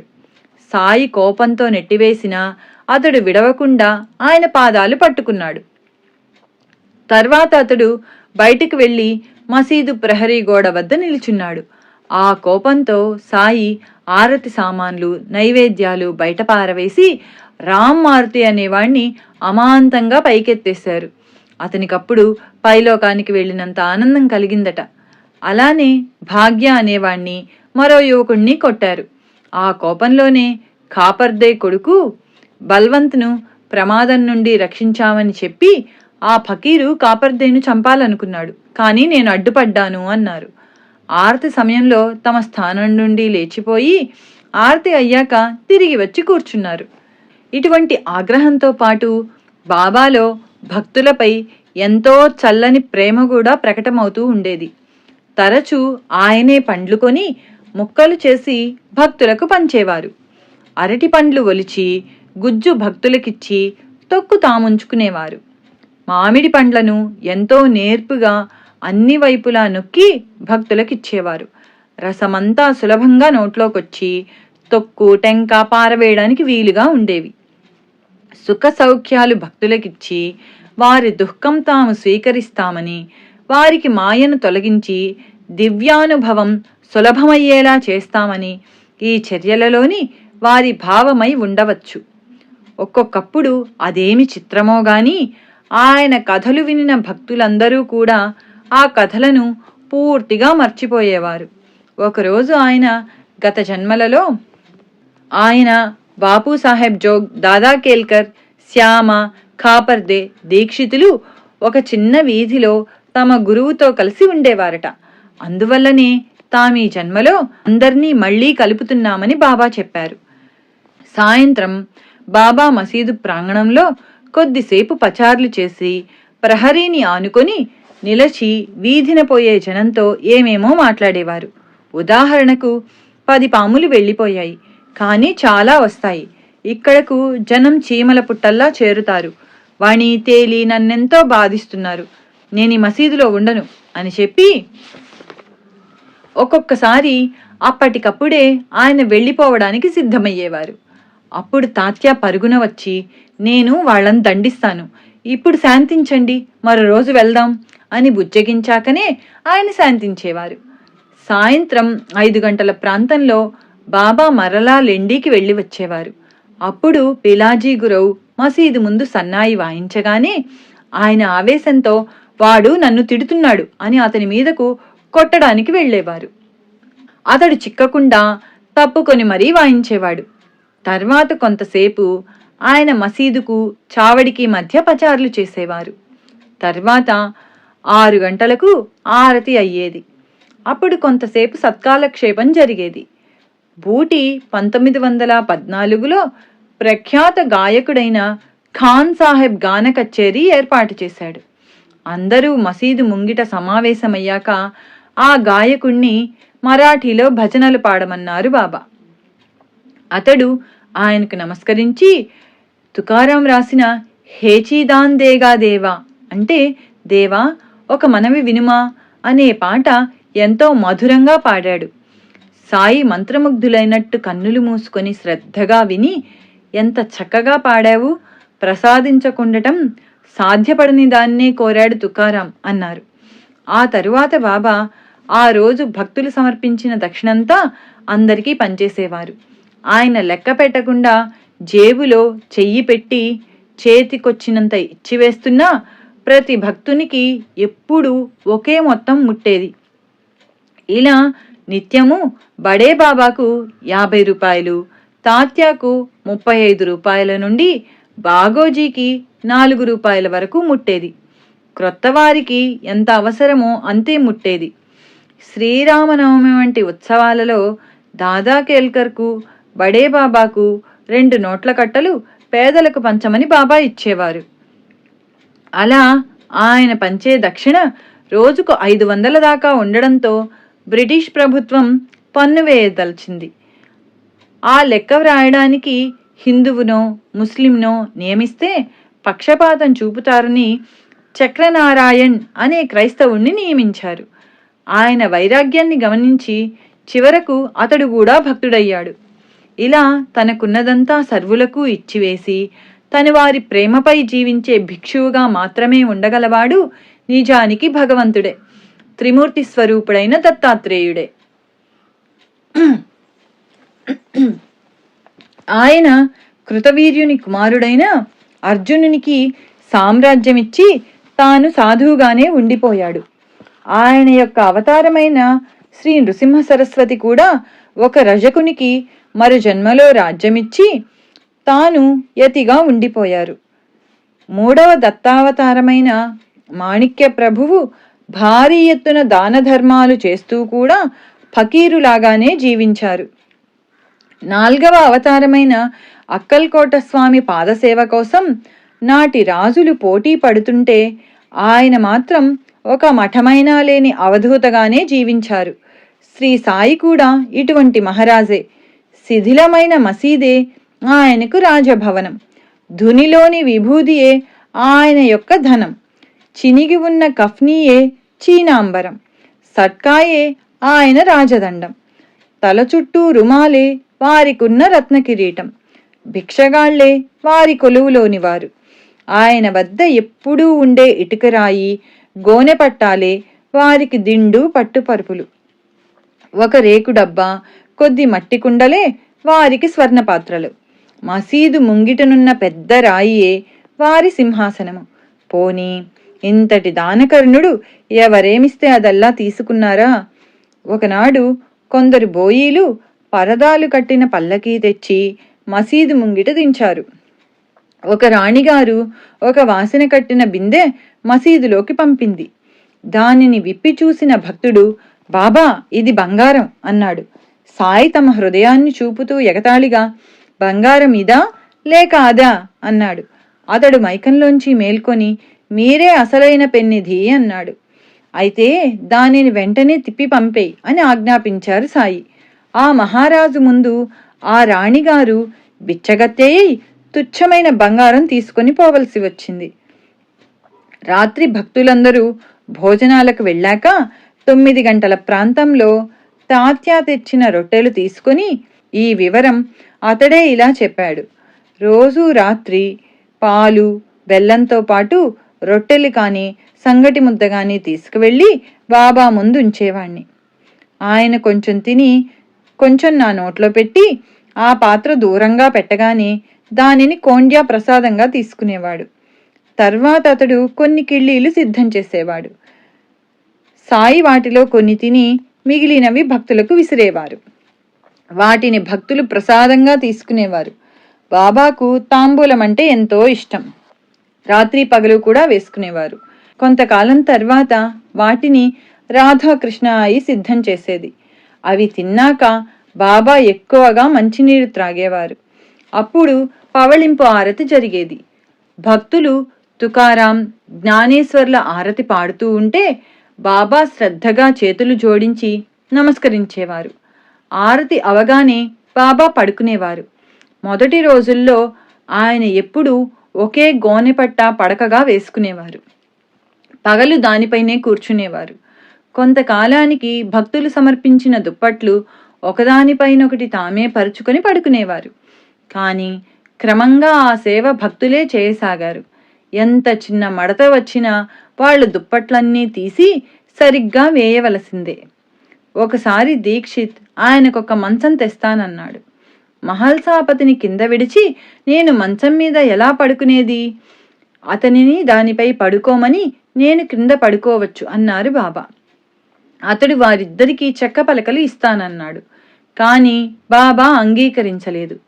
వారికి దోమల బాధ నివారించాలని దోమతెర కడదామంటే ఆయన ఒప్పుకోలేదు. ఒకసారి పట్టుదలగా కడితే ఆయన కోపంతో దానిని పీకి అవతల పారేశారు. ఇలానే తీవ్రమైన వేసవిలో ఆయనకు చల్లదనం ఇవ్వాలని భక్తులు మసీదు ముంగిలి నీటితో తడిపేవారు. కాని సాయి ధునిలో ఎక్కువ కట్టెలు వేసి వేడిమి పెంచి దాని దగ్గర కూర్చునేవారు. అలాగే చలికాలంలో ఆయనకు మంచు సోకకుండా మసీదు ముందు భాగానికి రాత్రి సమయంలో భక్తులు దట్టమైన గుడ్డ వేలాడదీసేవారు. అది చూచి ఆయన ఎగతాళిగా, అవునవును, మీరంతా నన్నిలా కాపాడకపోతే ఏమైపోతాను అని వెంటనే గంభీరంగా, మీరు నన్నేమి కాపాడగలరు, నేనే మీ అందరినీ కాపాడుతాను అనేవారు. మసీదులో బాబాతో పాటు తాత్య, మహల్సాపతి కూడా ఉండేవారు. మహల్సాపతి ఆయన పాదాలొత్తేవాడు. అతనికి నిద్ర తూగితే ఆయన తట్టి లేపేవారు. అతనిని రాత్రి లఘుశంకకు కూడా బయటకు పోనివ్వక, మసీదు నుండి దిగితే చచ్చిపోతావు జాగ్రత్త అనేవారు.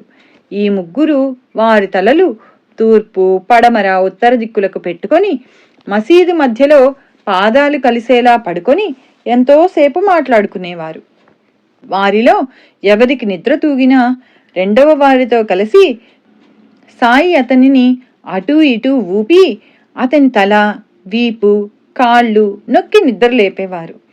ఇలా 14 సంవత్సరాల పాటు తాత్యా మసీదులోనే నిద్రించాడు. అతను తండ్రి మరణించాక మాత్రమే ఇంట్లో పడుకునేవాడు. అతడు ఈ విషయం గురించి ఇలా చెప్పాడు. నేను, మహల్సాపతి, బాబా మసీదులో పడుకునేవాళ్ళం. అప్పుడు రాత్రి 9:30 గంటలయ్యేది. కొద్దిసేపటికి మహల్సాపతి లేచి ప్రమిదలలో నూనె నింపి వత్తులు సవరించి బాబా రొట్టెలు పెట్టుకునే కుండ మీద మూత పెట్టి ధునిలో కట్టెలు వేసేవాడు. నేను పగలంతా కష్టం చేయడం వలన నా ఒళ్ళు నొప్పులుగా ఉంటుందని గమనించి నాకు నిద్ర పట్టాక మహల్సాపతితో కలిసి నా ఒళ్ళు, కాళ్ళు, చేతులు పిసికేవారు. నాకదెంతో బాధనిపించేది. అలా చేస్తే నేను మసీదుకే రానని బెదిరించి ఒకసారి నేను 10-12 రోజులు వెళ్ళనేలేదు. బాబా బాధపడి దూరాన వెడుతున్న నన్ను కేక వేసేవారు. ఆయనతో నాకెట్టి సంబంధమూ లేదని సైగలతో తెలిపి వెళ్ళిపోయేవాణ్ణి. బయాజామామి కొడుకును గనక ఆయనకు నాపై ఎంతో ప్రేమని నచ్చజెప్పి కాకాసాహెబ్ నన్ను మసీదుకు తీసుకువచ్చేవాడు. ముందటి అధ్యాయాలలో మనం గమనించినట్లు మహాద్భుతమైన శక్తి, ఈ అధ్యాయంలో గమనించినట్లు సాటిలేని వైరాగ్యము గల సాయి కేవలం ఒక సామాన్య మానవునిలా, అంతకంటే కూడా అసమానమైన వినమ్రతలతో ప్రవర్తించేవారు. కొన్ని సమయాలలో మహల్సాపతి, తాత్యా వంటి భక్తులతో చెలగాటమాడేవారు. తాత్యా తలపాగా దాచేసి అతడు వెతుక్కుంటుంటే వినోదించేవారు. ఒక్కొక్కప్పుడు దానిని తామే ధరించి అతని నడక చక్కగా అనుకరించేవారు. తాత్యా కూడా సాయిని ప్రేమగా మామా అని పిలిచేవాడు. వారిద్దరూ నిజంగా మామా మేనల్లునిలా మసలుకొనేవారని ప్రధాన్ రాశాడు.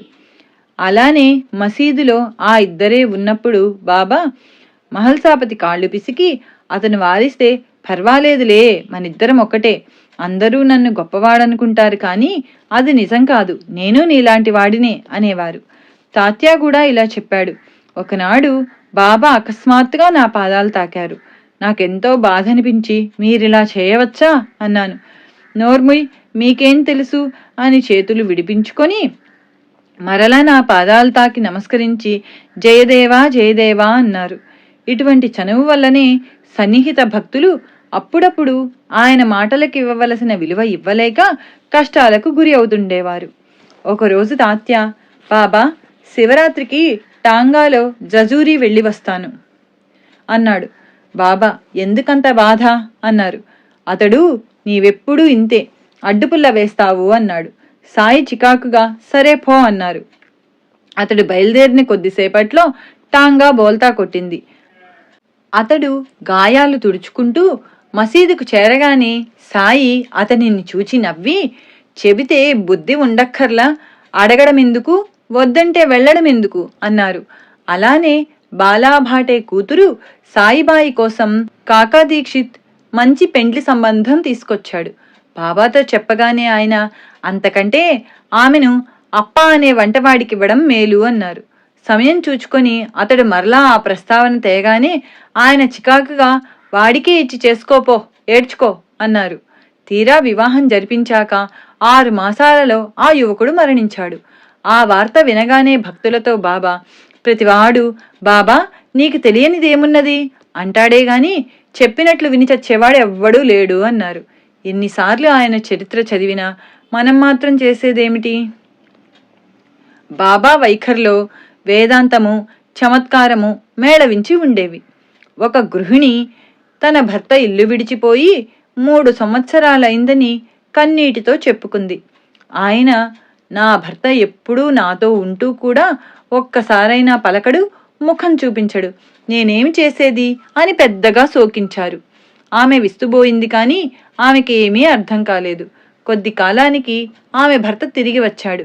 కాని ఆమెతో మాట్లాడనే లేదు. ఆమె ముఖం కూడా చూడలేదు. ఆ బాధకామె అతడు ఇల్లు విడిచిన రోజులే మేలనుకున్నది. క్రమంగా అతడు ప్రతి చిన్నదానికి ఆమెను తిడుతూ కొడుతూ ఉండేవాడు. అప్పుడామె అతడు మౌనంగా ఉన్న రోజులే మేలనుకున్నది. కొంతకాలానికి అతడు చనిపోయాడు.